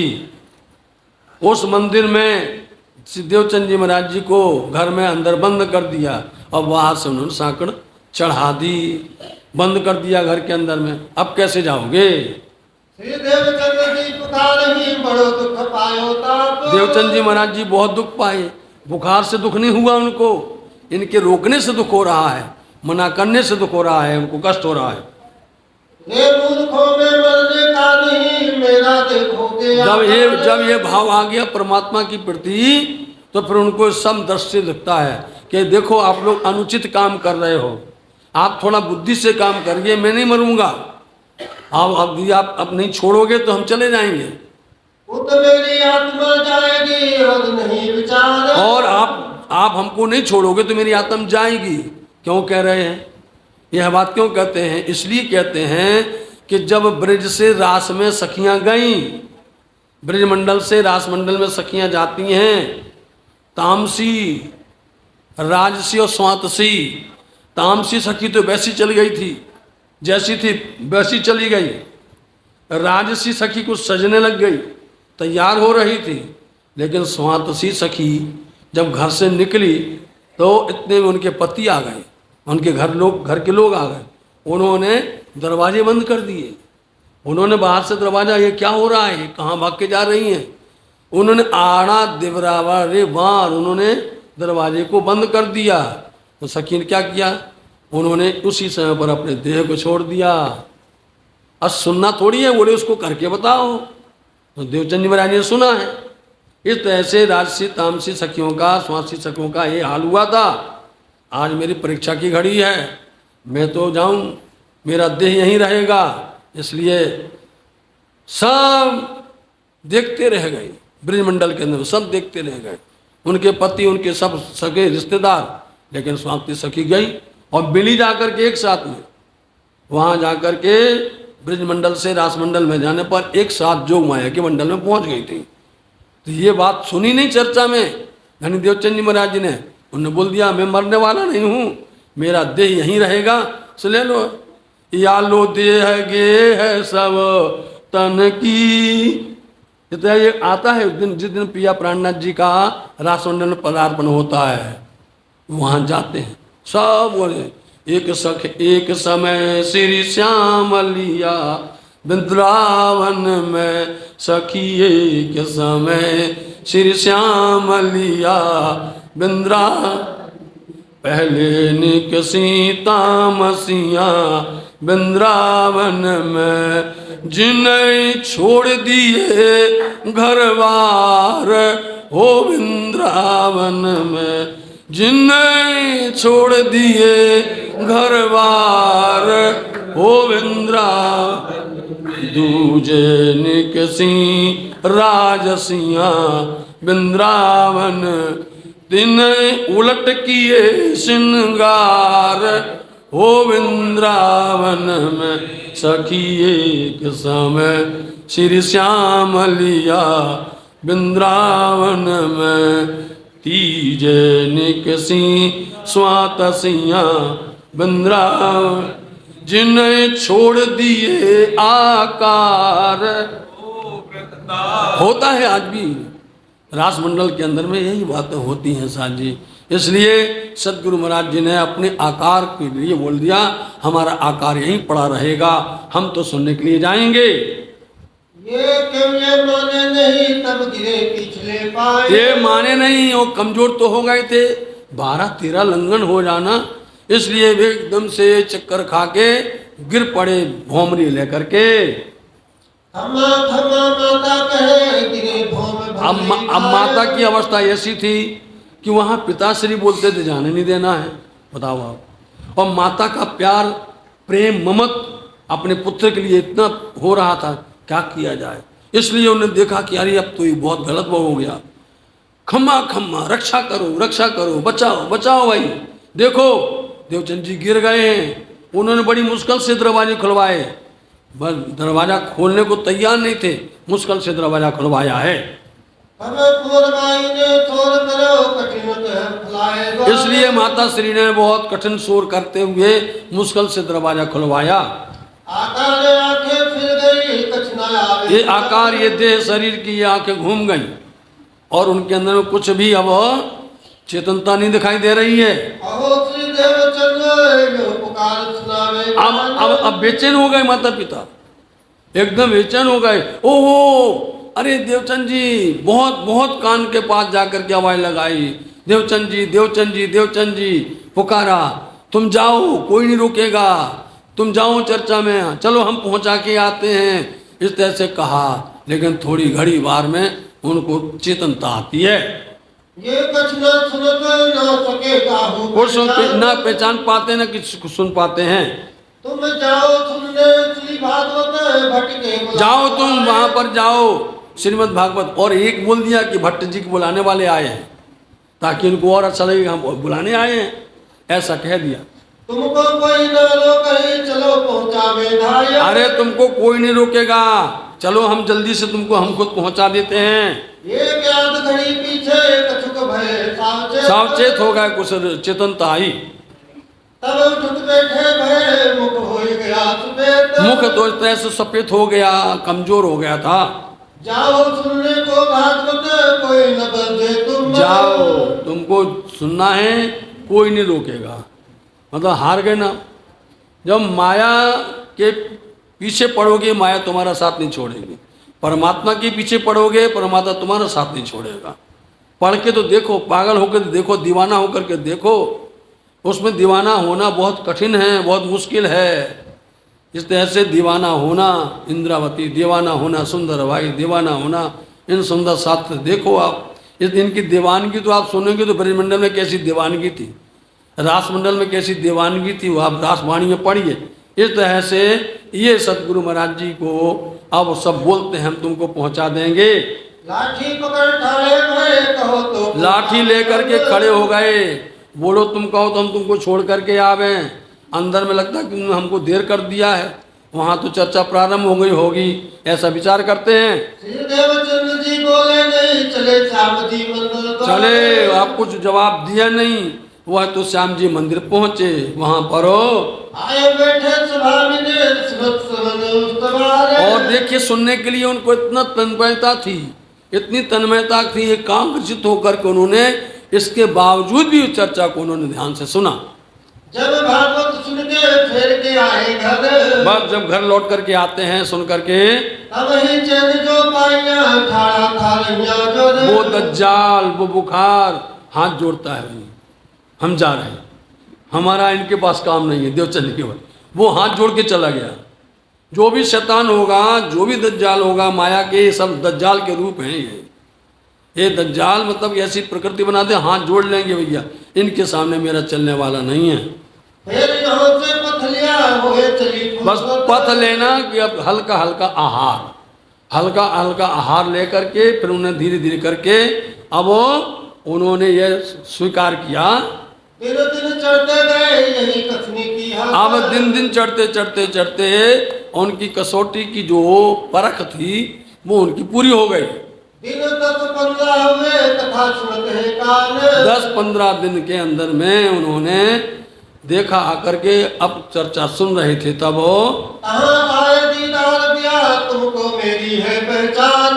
बोलो श्री प्राणनाथ की जय। यहाँ दीदार दिया, आकर के दर्शन दिया। अब इस लीला को समझो साथ जी, आप विचार करिए, जब कोई भी ऐसा बंदा, आप अपने ऊपर भी ले सकते हो, कोई बंदा स्थायी रूप से, अखंड रूप से, नित्य प्रति पुष्टायी रूप से यदि वो चर्चा में बैठता है, तो जो वक्ता है ना, उस वक्ता की दृष्टि उस पर रहती है, याद रखना, उसकी वक्ता की दृष्टि रहती है।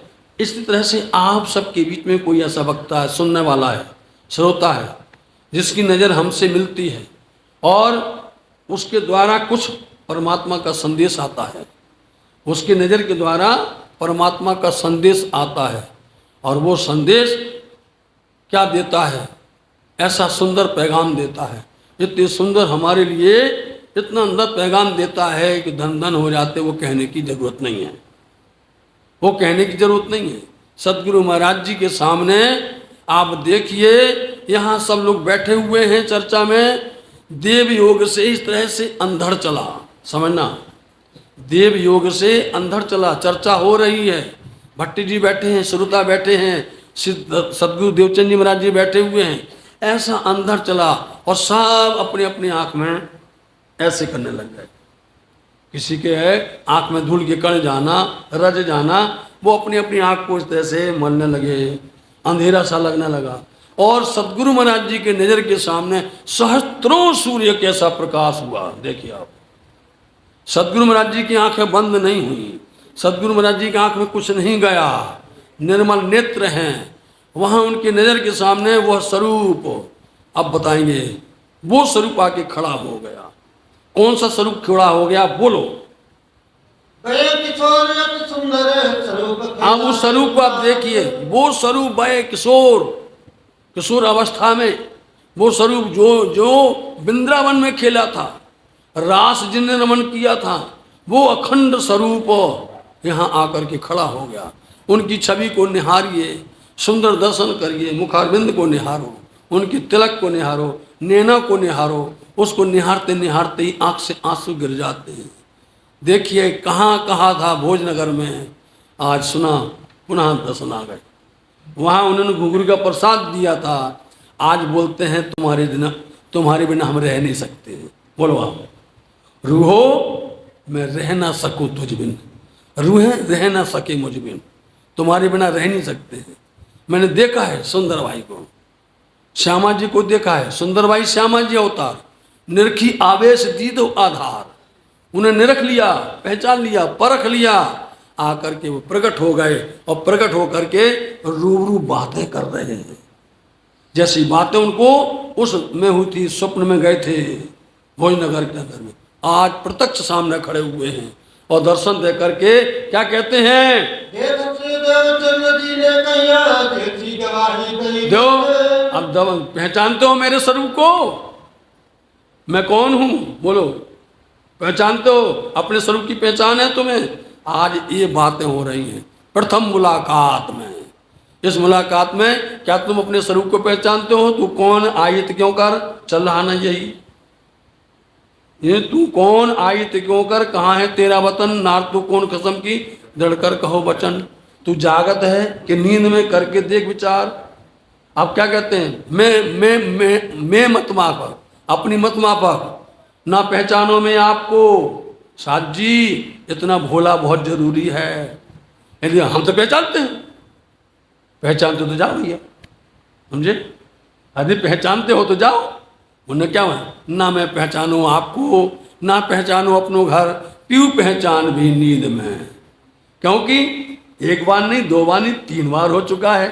पीऊ पहचान भी नींद में, मैं जागत हूँ, यहाँ पर मैं जाग रही हूँ, आपको पहचान रही हूँ।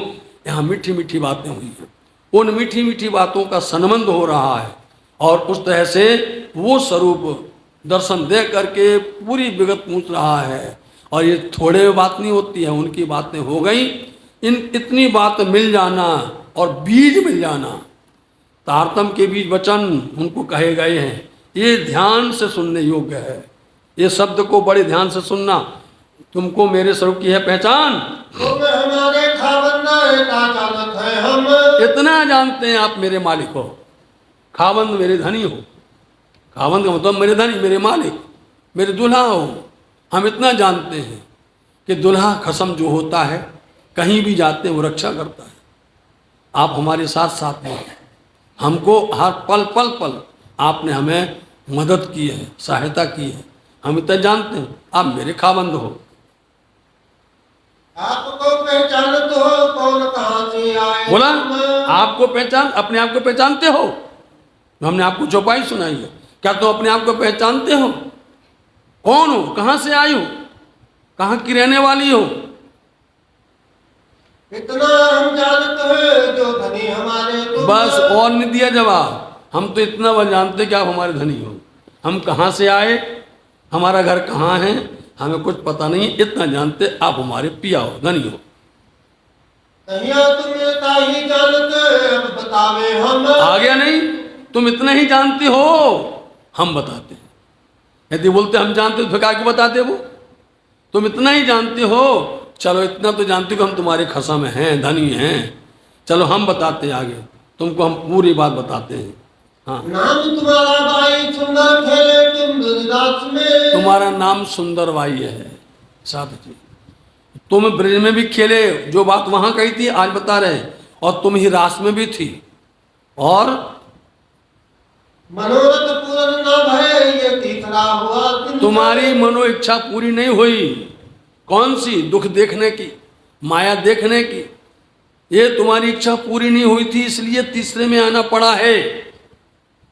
अब सब साथ बुलाएंगे आओ एक मेधा। देखो अब तुमको क्या करना है, तुम्हें अब जवाबदारी लेना है, सब साथ को बुला करके अपने धाम में आना, अपने घर आना।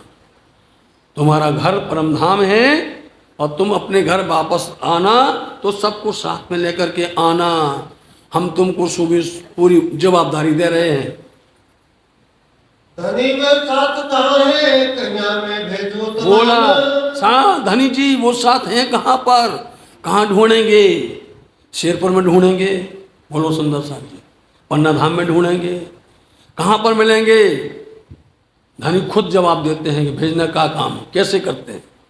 धनी साथ को ढूंढना बड़ा मुश्किल है, क्योंकि ब्रजमंडल में एक साथ थे, एक ही जगह थे, समझे?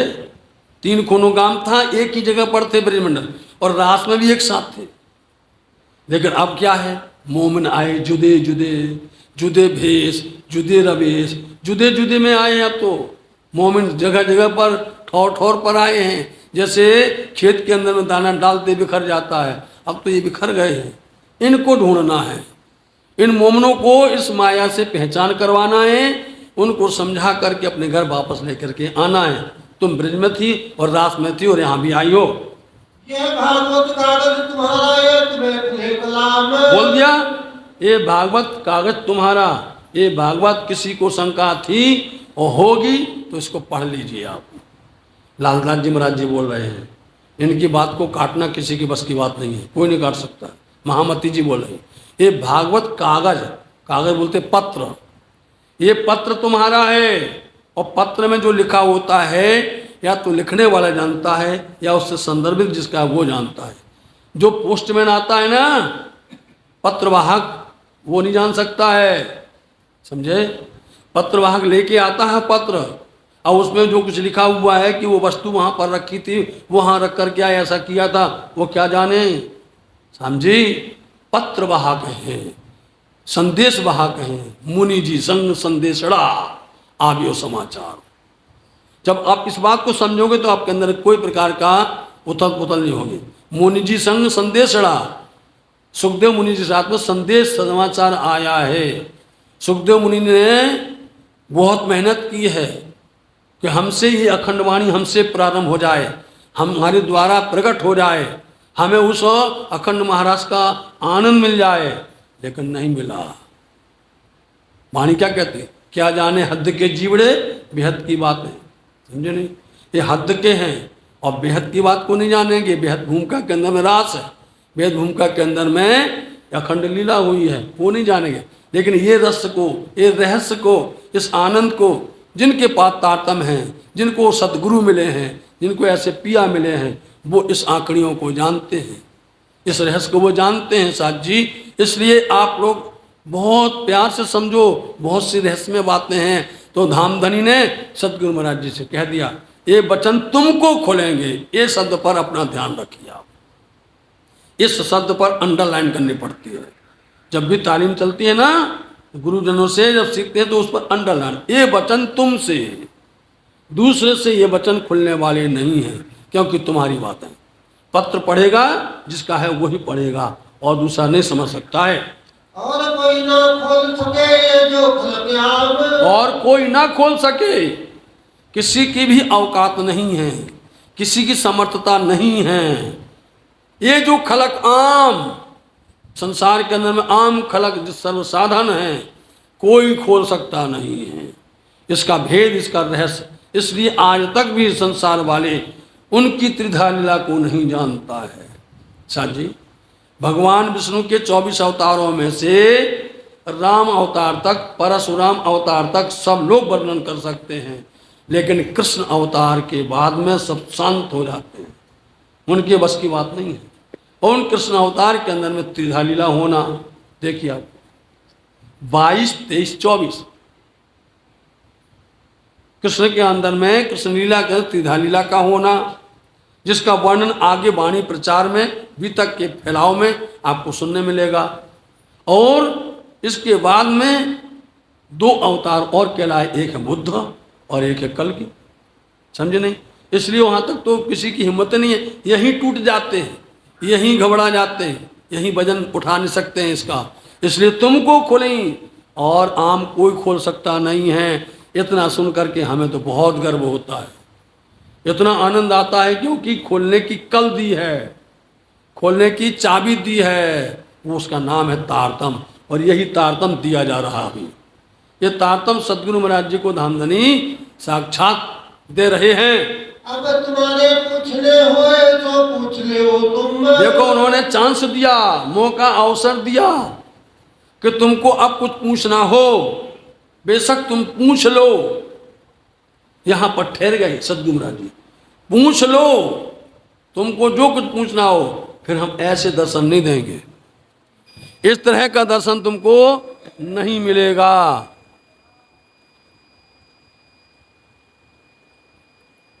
जोश में जोश चला जाता है।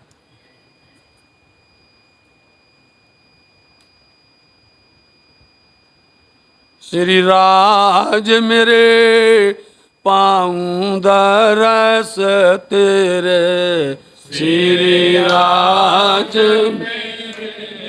पाऊं दरस, हे श्री राज मेरे पाऊं दरस तेरे, श्री राज मेरे पाऊं दरस, श्री राज मेरे पाऊं दरस तेरे, श्री राज मेरे पाऊं दरस तेरे। बोलो श्री प्राणनाथ प्यारे। क्योंकि प्रसंग से जितना दूर हो जाएंगे उतना उसके अंदर गैप आ जाएगा। इसलिए चाहते हैं, ये प्रसंग में सुंदर साथ को बड़ी रुचि आ रही है और सब ध्यान से सुन रहे हैं। हमारी नज़र बता देती है, क्योंकि हम सब पर नज़र डालते हैं, सबको नज़र से देखते हैं। चर्चा में सब पर देखना जरूरी है, चर्चा के बाद देखना बंद, समझे? सबको देखना पड़ता है, पता चल जाता है, सुन रहा है, यहाँ जा रहा है, रस जा रहा है। इसलिए सदगुरु महाराज जी से धामधनी कहते हैं, राज जी महाराज पूछ लो जो पूछना हो, फिर तुमको हम इस तरह से नहीं मिलेंगे। एक बार मिल गए रेगिस्तान में, दूसरी बार मिल गए ब्रज के अंदर में ध्यान में, तीसरी बार आज मिले हैं, इसके बाद नहीं मिलेंगे। सदगुरु महाराज जी हैरान हो गए, ऐसा क्यों कह रहे हैं? कहाँ चले जाओगे? बोलो। फिर के इसी तरह से दृष्टि न आवे हम। इस तरह से अब तुम्हारी नजर में नहीं आएंगे, तुम्हारी दृष्टि में नहीं मिलेंगे। अब वो तब पूछा श्री देवचंद्र जी ने, धनी कहाँ जाओगे? कहाँ पूछ, पता तो पूछ लें, कहाँ जाओगे? इतना तो बता दो धामधनी, आप कहाँ पर विराजमान हो, कहाँ जाएंगे?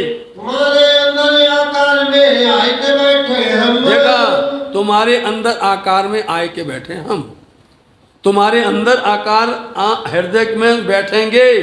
जब कोई भी ऐसा सुनेगा तो प्रफुल्लित हो जाएगा, इतनी खुशी होगी, इतनी प्रसन्नता होगी कि अंदर बैठना है, आपको अंदर बैठना है। जब चाहेंगे दरवाजा खोलेंगे, दर्शन कर लेंगे। अंदर बैठना है, जब चाहे ताला खोला और दर्शन कर लिए आपको। लेकिन उन्होंने जो शब्द कहा है कि ऐसे दर्शन नहीं मिलेंगे, वो भूल गए। वो शब्द खुशी में, प्रसन्नता में ऐसे ही होता है। जब प्रसन्नता होती तो ऐसे ही हाल होता है। तो उस उत्सुकता में, प्रफुल्लता के अंदर में कहाँ जाओगे? तुम्हारे आकार में बैठे। संतोष हो गया, अंदर बैठना है ना, फिर क्या चिंता है? कहाँ जाए, कहाँ देखेंगे? यहीं मिल जाओगे आप। तब मोको कहा देखा? पूछना ये कहे देखा? तम फिर क्या पूछना है? जब अंदर ही बैठना है फिर पूछने की बात ही क्या है? जब चाहेंगे तब आपसे बात कर लिया करेंगे। लेकिन उन्होंने जो पहला शब्द कहा है, उस पहले शब्द पर देवचंद जी महाराज जी ने विचार नहीं किया कि इस तरह बैठेंगे तो, लेकिन ऐसे नजर नहीं आएंगे जो आज दिख रहे हो सामने सामने। और ऐसा हुआ भी। सुंदर साथ जी चाकला मंदिर में गांगजी भाई के घर में चर्चा वार्ता करते थे। 3 बार आते थे धनी, 3 बार आरोकते थे, समझे? आज भी वो मंदिर है। हीरबाई रसोई करते थे और 3 बार सबको दर्शन होते थे, लेकिन सतगुरु महाराज को दर्शन नहीं होते थे। बताओ, उन्हें कहा था नहीं होते थे दर्शन, उनको नहीं होते थे। तब दर्शन नहीं होते क्या करते थे? ये 69 पातियां लिखी हैं। अब पत्र लिखने लगे। पत्र लिख करके लिखते लिखते लिखते कि हमारी बात तो सुनो, तो यूँ 69 पातियां लिखी धाम धनी पर। तब सैया हम भी लिखी, नेक ना दिया उत्तर, जवाब ही नहीं मिला। लड़ी सुंदरबाई पीयू से, ये सुंदरबाई पिया से झगड़ा किया, ये कैसा कर दिया है आपने कि आपने दर्शन दिया और फिर बोल दिया बैठे हो बैठो, हमें दर्शन नहीं मिल रहा है। लड़ी सुंदरबाई पीयू से।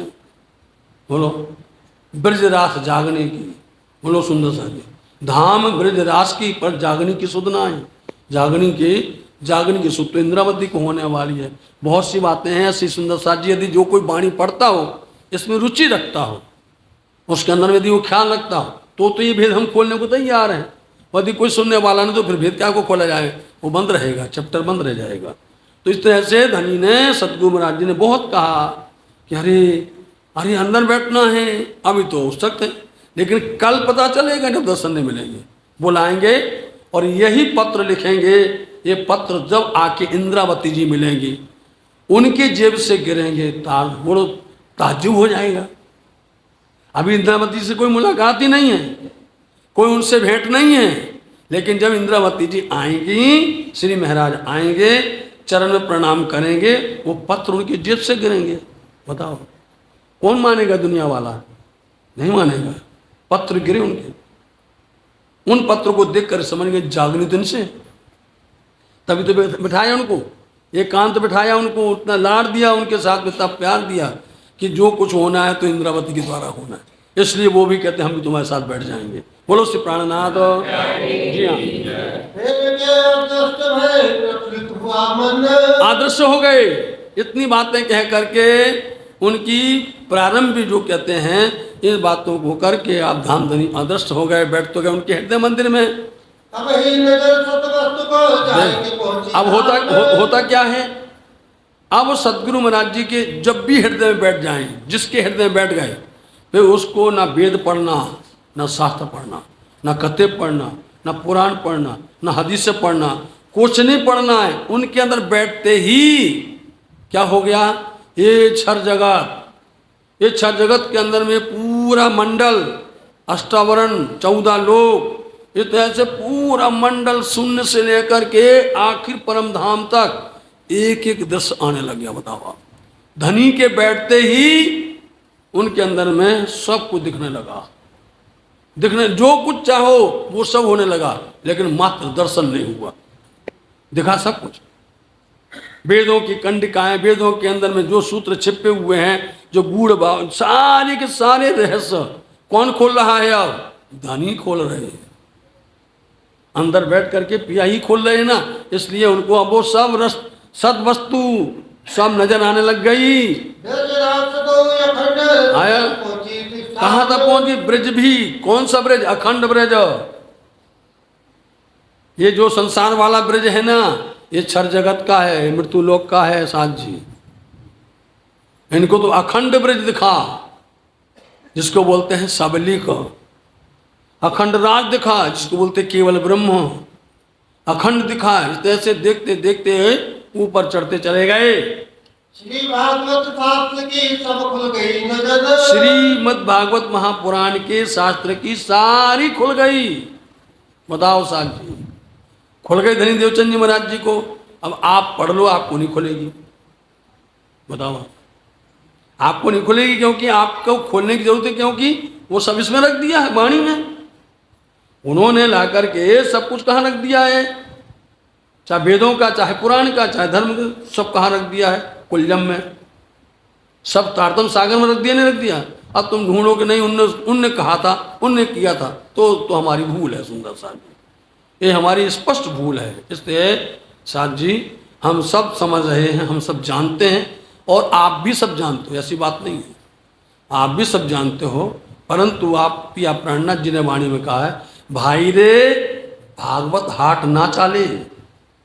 समझ लीजिए बात को, भागवत को तुम व्यापार बनाते हो, इससे तुम जो है अपना धंधा करते हो, ये चलेगा नहीं। ब्रह्म सृष्टियों के लिए ये भागवत हाट नहीं, बाजार नहीं। दुनिया वाले बाजार बनाते रहे, लेकिन तुम्हें धनी ने तो वो रस दिया है, ब्रह्मा आनंद रस का, जिसने पान किया है, दुनिया उसके लिए कुछ भी नहीं है। विवेक सारी वस्तु का हो गई आत्म फजद, सारी वस्तु, विवेक, बुद्धि, ज्ञान, हर तरह से सब कुछ प्रातः जैसा, सुबह जैसा, सब कुछ दिखने लग गया उनको। उठ के आए आसन अपने गृह विश्राम, आए अपने घर, उठ करके अपने घर आए हैं, और वहाँ पर उन्होंने कुछ आराम हुआ। उसके बाद में उनकी जो बदल गई, उनकी दैनिक चर्चा बदल गई, उनका जो है रूप बदल गया, क्योंकि अब सतगुरु महाराज जी के अंदर में पारब्रह्म अक्षरातीत धामधनी बैठे हुए हैं, और जब बैठे हैं तो वो संभाले हुए हैं, वो जैसा करेंगे वैसा चलेंगे। अब श्यामा जी धनी देवचंद जी महाराज जी अपने मन से नहीं चल सकते हैं, इतना कर लीजिए, अपने मन से चलने वाले नहीं है। यही हुआ था ब्रजमंडल के अंदर में, जब वो नंद के घर में आपका प्रवेश हुआ, जब आए तो ब्रजमंडल में जितनी भी ब्रज वधुएं थीं, उनके अंदर परम धाम की वो ब्रह्मंगनाएं आ गई थीं। फिर वो अपने बस में नहीं चली, कोई भी अपने बस में नहीं थी। जो ब्रह्म अंगना थी वो उनको मार्गदर्शन चल रहा था, वो उन पर आनंद ले रही थी, उनके द्वारा उनका जो रस मिल रहा था। यही होता है, जिन पर धनी प्रसन्न होते हैं, जहाँ धनी बैठ जाते हैं, उनकी इस तरह से क्या होती है, मनोदशा, उनकी सारी एक्टिविटी, सारी रहनी करनी परमात्मा राज्य अक्षरातीत राज्य महाराज जी के हाथ में होती है।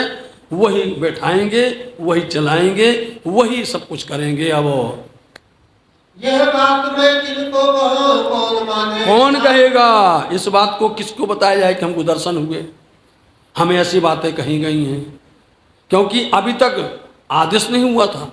अब आदेश हुआ था कि सबको बुला के ले आओ, अब सबको बुला के लाने का आदेश हुआ था। सबको कहना बुलाए ले आओ रूह अल्लाह, ये जो रूह है मेरी आशिक को बहस किया इस वास्ते, कहियो कहलाया हक को। इसलिए अब कहाँ है, अब किससे कहूँ। हमने पूछा धनी के साथ कहाँ है, बोले हम सब भेज देंगे, भेजेंगे हम, काम हमारा भेजने का है, पर तुम उनको सुनाना तुम्हें है, कहना तुम्हें है। ये इस तरह से ऐसा होने लगा। एक ठार कथा मैंने भाई गांग जी देख सवन, एक ही ठौर, एक ही जगह पर भाई गांग जी भाई हैं, और वो भी कायस्थ हैं साथ जी, और उनका घर भी देवचंद जी महाराज जी के घर से पास में है, दोनों घर पास में हैं। एक घर का नाम राज मंदिर है, एक घर का नाम चाकला मंदिर है, दोनों पास पास में हैं, कायस्थबाड़ा में हैं। इसलिए दोनों मिलकर के वहाँ से आते थे चर्चा में। अब गांगजी भाई हैरान होते हैं, उनके साथ में बातें करना शुरू किया था। वो जब कथा से उठते तिन आगे कहे वचन, कथा सुन करके जब उठते हैं, उनके आगे जब यह है गूढ़ ज्ञान की बातें सदगुरु देवचंद जी महाराज जी गांगजी भाई को सुनाते हैं, तब वो राह मीने खड़े रहे चर्चा ठाड़े करे दो, ऐसी होती है चर्चा, रास्ते में खड़े खड़े अब चर्चा बाता होती है, तो गांगजी भाई तन्मयता के साथ में सुन रहे हैं, और आप सतगुरु महाराज जी उनको सुना रहे हैं। एक रस हो गए, देह की भान नहीं है, शरीर की सुध ही नहीं उनको। पानी भरने जाए पनिहारी फिर आई तो ये महामती लालदास जी महाराज जी एक दाखला लाते हैं कि उनको अपने देह शरीर की इतनी सुध नहीं है कि पानी भरने के लिए पनिहारी जाती है, और इतने गहरे गहरे कुएं होते हैं, कितनी दूर से आकर के सर पर लेकर के पानी लेकर के जाना, भर कर के जाना, और इतनी देर तक इनका वार्ता करते रहना, एक बार नहीं, दो बार नहीं, जब इतनी लंबी वार्ता हुई तो सामने वाले को टोकना पड़ा। हाँ, फिर दूसरी बेर जाए भरने, ये तुम ही ठाणे कहे बचन। तो उन्होंने दूसरी बार भी भर करके आ गई। तो ये वैसे की वैसे खड़े बातें कर रहे दोनों मिल करके। अब वे आपस में बातें करें, वे आके पावन थके भाई मतलब इतना लंबा समय, इतना कि ऐसी कौन सी बातें करते हैं, इनके पैर नहीं थकते हैं, लंबी चौड़ी बात इतनी हो रही हैं। ये चर्चा के रस में देह की ना रखे खबर। ये चर्चा के रस में अपने देह की सुध-बुध नहीं थी इनको। तब वे बनिहारी तीसरे कहे बचनियों कर। अब तीसरे में रहा नहीं गया उनसे। तीसरे बार आकर के पनिहारी क्या बोलती हैं बहनें वो, ये भाई तुम बैठ के क्यों ना बातें करो। अरे भाई आप लोग इतनी देर से खड़े हो, हम एक बार दो बार तीसरी बार आए हैं, आपको बात करनी है तो आप बैठ के बात करिए। आप आपके पैर नहीं थके हैं क्या? कब के तुम ठाणे हो, हम 3 बेर फेरे आए। हाँ, हम देखा है 3 बेर हो करके, और तुम जब से खड़े बातें कर रहे हो दोनों मिलके, तब जाए शरीर की सुध आवे याद। तब वो जा करके शरीर की सुध बुध ध्यान उनको तब आया, और फिर शुरू हो गए तो फिर लंबी बात शुरू होने लगी। विचार कहे से दो याद करे बुनियाद। विचार करते करते कौन सी बात कर रहे थे, मूल बात को फिर से शुरू कर देते हैं। यो नित करते रहे गांधी भाई ने देखे वचन। इस तरह से नित्य प्रति इन दोनों की वार्ता होने लगी। तब देखा गांधी भाई ने देखा इनके पास ये वचन कहाँ से आए, ऐसा ज्ञान इनके पास कहाँ से मिल गया। हम दोनों एक ही साथ एक ही जगह पर चर्चा सुनते हैं। आप बताइए साथ जी, विचार करो, जवाब मिल गया नहीं उनका। जो लोग शहर के चौधरी थे वो भी चर्चा सुनते थे, जवाब यहाँ छिपा नहीं छिपा है कि हम भी सुनते हैं और वो भी सुनते हैं, लेकिन देवचंद जी के सुनने में फ़र्क इतना है कि हम फर्ज उतारते हैं, आकर के बैठ के वो चले जाते हैं, लेकिन वह पुष्टताई के साथ में सुनते हैं। तो यहाँ देखो जवाब कहाँ, कौन सी चौपाई का अर्थ किस जगह पर छिपा होता है, ये आपको समझना पड़ता है। यह बात अगाध है, कछुओं की करो सब। इनके पास में जो बातें हो रही हैं, जो ये ज्ञान सुना रहे हैं, अगाध हैं, बेशुमार हैं, इसका तो कोई जवाब ही नहीं है।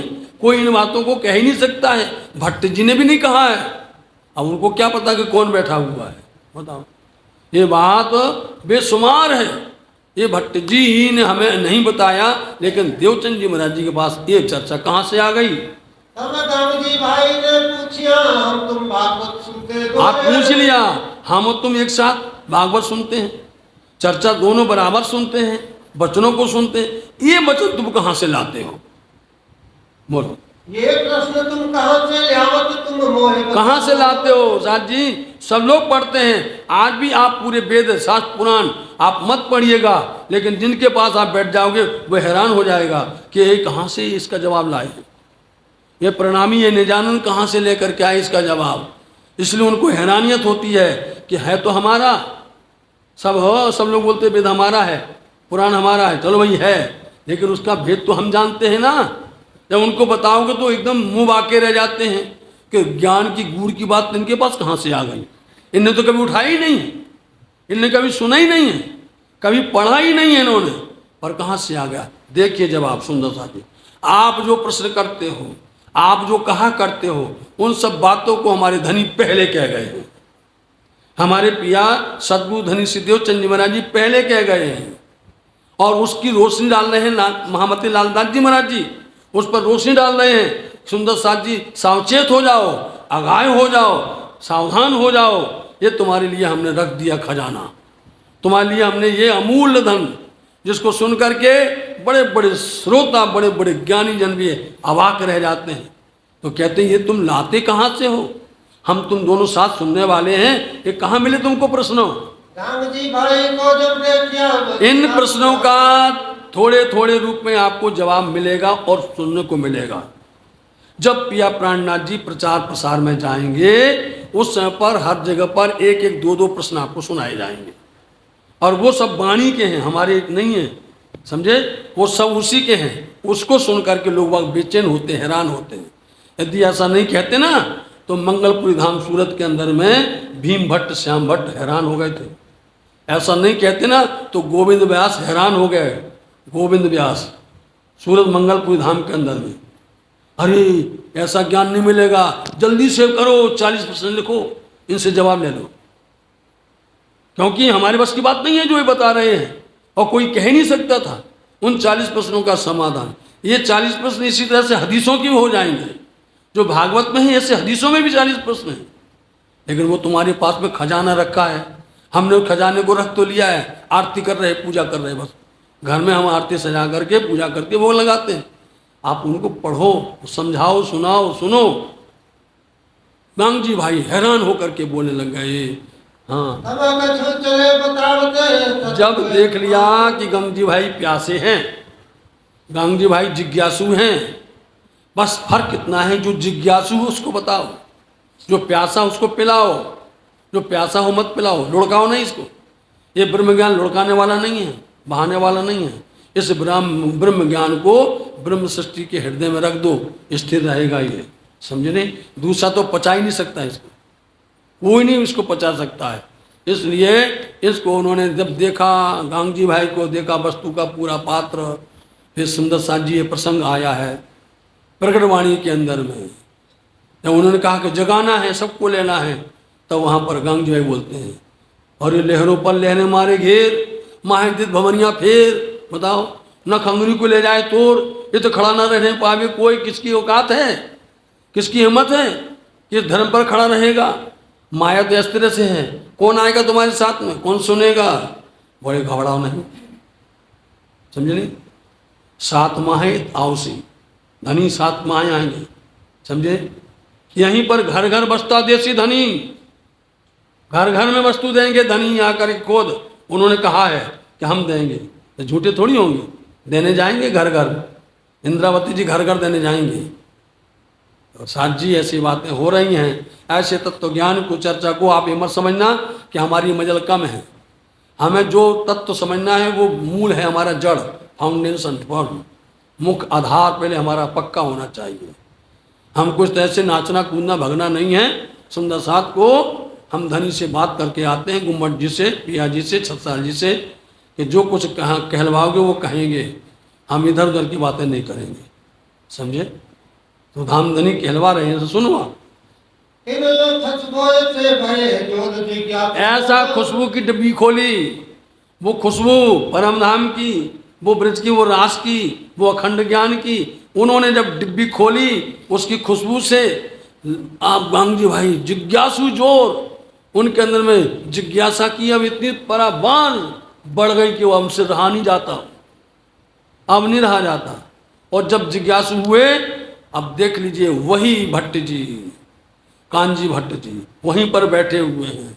यहाँ पर गांग जी भाई ने अब नहीं जाना, वहाँ बैठे बैठे मेरे कुछ नहीं मिला है, यहाँ तो ये सुनते ही चलो हमारे घर, बोलो घर ले गए, अपने घरों लिए बुलाए, सेवा करी, बहुत चितलाए, बहुत प्यार से उन्होंने सेवा की है, बड़े प्यार से उन्होंने देखा कि ये वस्तु तो यहाँ पर मिलने वाली है। तब कछु आगे चले बीतक बताई, तब उनको आगे बताया, और फिर बीतक अपने मूल जन्म से लेकर के, उमरकोट से लेकर के, जो सुंदर साथ आज तक नहीं आए थे, सुन लीजिए वो बीतक अब फिर से शुरू हो गई। हमने कहा था एक ऐसा बहाना बनाएंगे लालदास जी महाराज जी, ऐसा संयोजन बनाएंगे, ऐसा रहस्य करेंगे ताकि जो ना आए हो वो उसको सुन ले रहे और फिर जुड़ जावे आगे तक के लिए। और जो 4 दिन बाद फिर नहीं आया, फिर मतलब 3 चांस देते हैं लालदास जी महाराज, एक नहीं 3 बार चांस देते हैं, फिर उसके बाद में आगे बताना शुरू करते, फिर पीछे लौटेंगे नहीं। देखो फिर जन्म से लेके आए नहीं नगर, जन्म से लेकर के, अब याद करो आप जो अभी तक सुन ली है, जन्म से लेकर के विक्रम संवत 1638 की साल से लेकर के, जन्म से लेकर माता पिता का नाम से लेकर के, मुल्क से लेकर के, तहाँ तक किस तरह से आप नए नगर नौतनपुरी तक आए, जो लीला हुई है, जो वर्णन हुआ है, वो सारी बातें गांग जी भाई को बता दी। लो सारी बीतक चले ताऊ पर, बोलो तहाँ तक सारी बीतक बता दी उन्होंने, बताया इसी का नाम बीतक है, जो अपनी जन्म से लेकर के मूल बात होवे उसका नाम बीतक है, वृत्तांत इसको बोलते हैं। तहाँ तक सब कुछ बताया, और फिर उसके ऊपर में ये बताया कि हम दीदार कैसे हुआ, दर्शन कैसे हुआ, मिले हमें कैसे, उन्होंने हमें क्या उपदेश दिया, उन्होंने हमें क्या पैगाम दिया, ये सारी बातें गांग जी भाई को कह दी। खेलने नगर में जो कर भया दीदार, इस तरह से फिर उनको इस तरह से दर्शन कैसे हुआ, श्याम जी के मंदिर में दीदार कैसे हुआ, वो दर्शन की हकीकत भी बताई। सो सारी बताए गई जो मेहर परवरदिगार, तो परवरदिगार की मेहर कैसे हुई, दया अक्षरात्मी धामधनी की कृपा कैसे हुई, ये भी बता दिया। अब बहुत राजी भय आगे चर्चा को घर, इस तरह से इतने राजी हो गए गांग जी भाई, इतने प्रसन्न हो गए। शहर के बहुत बड़े सेठ थे गांग जी भाई, समझे। गांग जी भाई का इतना दबदबा था नौतनपुरी जामनगर के अंदर में कि शहर के सबसे बड़े सेठ साहब में उनका नाम अग्रणी हुआ करता था। अब जब गांग जी भाई इतने लाभान्वित हो गए और उससे प्रभावित हो गए तो उन्होंने क्या कहा, फिर से पढ़ो चरण को। अब बहुत राजी भय आगे चर्चा को घर, इतने राजी इतने प्रसन्न हो गए कि घर में आ गए चर्चा सुनने के लिए। बोले वहां नहीं जाना, श्याम जी के मंदिर नहीं जाना, भट्टे जी के नहीं, आवे चर्चा को घर। घर में अब चर्चा होने लग गई, बताओ। हाँ, मंडान होने लगा, बात पकड़ चली जो कर, बस यहाँ से मंडान होने लग गया। एक ने सुना, दो ने सुना, चार ने सुना, इस तरह से बढ़ते बढ़ते भीड़ होने लग गई और वहां से धीरे धीरे यहाँ आने लग गए। ऐसे हैरान तो होगा, कोई भी होगा कि हम पुरातन हैं, प्राचीन हैं, पहले से हैं, हमारे द्वारा सीखा हुआ, हमने सिखाया, हमने पढ़ाया, हमने सुनाया है। लेकिन जब कोई तरह से उठ के चला जाएगा तो दर्द तो होगा, इसलिए वो खंडन होता है। इसलिए बीच के अंदर में दुविधाएं पैदा हो जाती हैं और दुविधाएं करना परमात्मा का काम है। इनको हकीकत बताना है, अपना चमत्कार भी दिखाना है, अपनी लीला भी दिखानी है, सब कुछ बताना है। इसलिए यहाँ मंडान होने लगा, सब लोग भीड़ आने लग गई। एक से सुनी दूसरे कहाँ से मिला साथ, एक से सुनी दूसरे, एक ने सुना दूसरे को सुनाया, दूसरे सुना चार को सुनाया। इस ऐसे ऐसे धनी ने कैसे, ये उनकी कारीगरी है, हिकमत है, उनकी राज्य महाराज्य की लीला कही जाएगी। इस तरह से सुनाया और लोग जमा होने लग गए। सोई आवे दीदार को जाके धनिये पकड़े हाथ, बोलो श्री प्राणनाथ। शब्द क्या समझे कि वही आता है। कौन लाया है? धनी ने पकड़े हाथ, जिनके हाथ पकड़े उसको लेकर के आते हैं। आप हम सब अपने बस में नहीं हैं, धनी के बस में हैं। उन्होंने हाथ पकड़ा, आपको लेकर के आ गए सतगुरु के दरबार में। उन्होंने हाथ पकड़ के आपको बिठाया, आप सुनने के लिए बैठ गए। उनकी कृपा है, महती कृपा उनकी है। जिनके हाथ पकड़ते वही सुन सकता है और वही समझ सकता है। श्री महामत कहे ये साथ जी, ये अपनी बुनियाद, श्री महामत कहें ये साथ जी, महामती लालदास जी कहते ये साथ जी, सुंदर साथ जी, अपनी बुनियाद समझिए। बुनियाद समझते हैं कि पूरे निजानंद संप्रदाय की बुनियाद किस पर खड़ी है? तारतम पर। समझे नहीं? तारतम पर खड़ी है। वो तारतम दिया नहीं दिया अभी राज्य ने आकर के, राज्य ने तारतम प्रदान किया नहीं सदगुरु महाराज जी को। ये बुनियाद है, मूल ये है। यहाँ तक इसलिए आपको बताया मूल बुनियाद तारतम प्राप्त हुआ है। अब तुम्हें आगे कहो ताको करो याद, अब हम तुमको आगे की बात करते हैं, उसको भी याद करके आप उसको समझिए, समझाइए, उसको हृदय में उतारिए। बोले श्री प्राणनाथ प्यारे की जय, श्री महामत कहे ये साथ जी, श्री महामत कहिए साथ जी, अपनी बुनियाद अपनी बुनियाद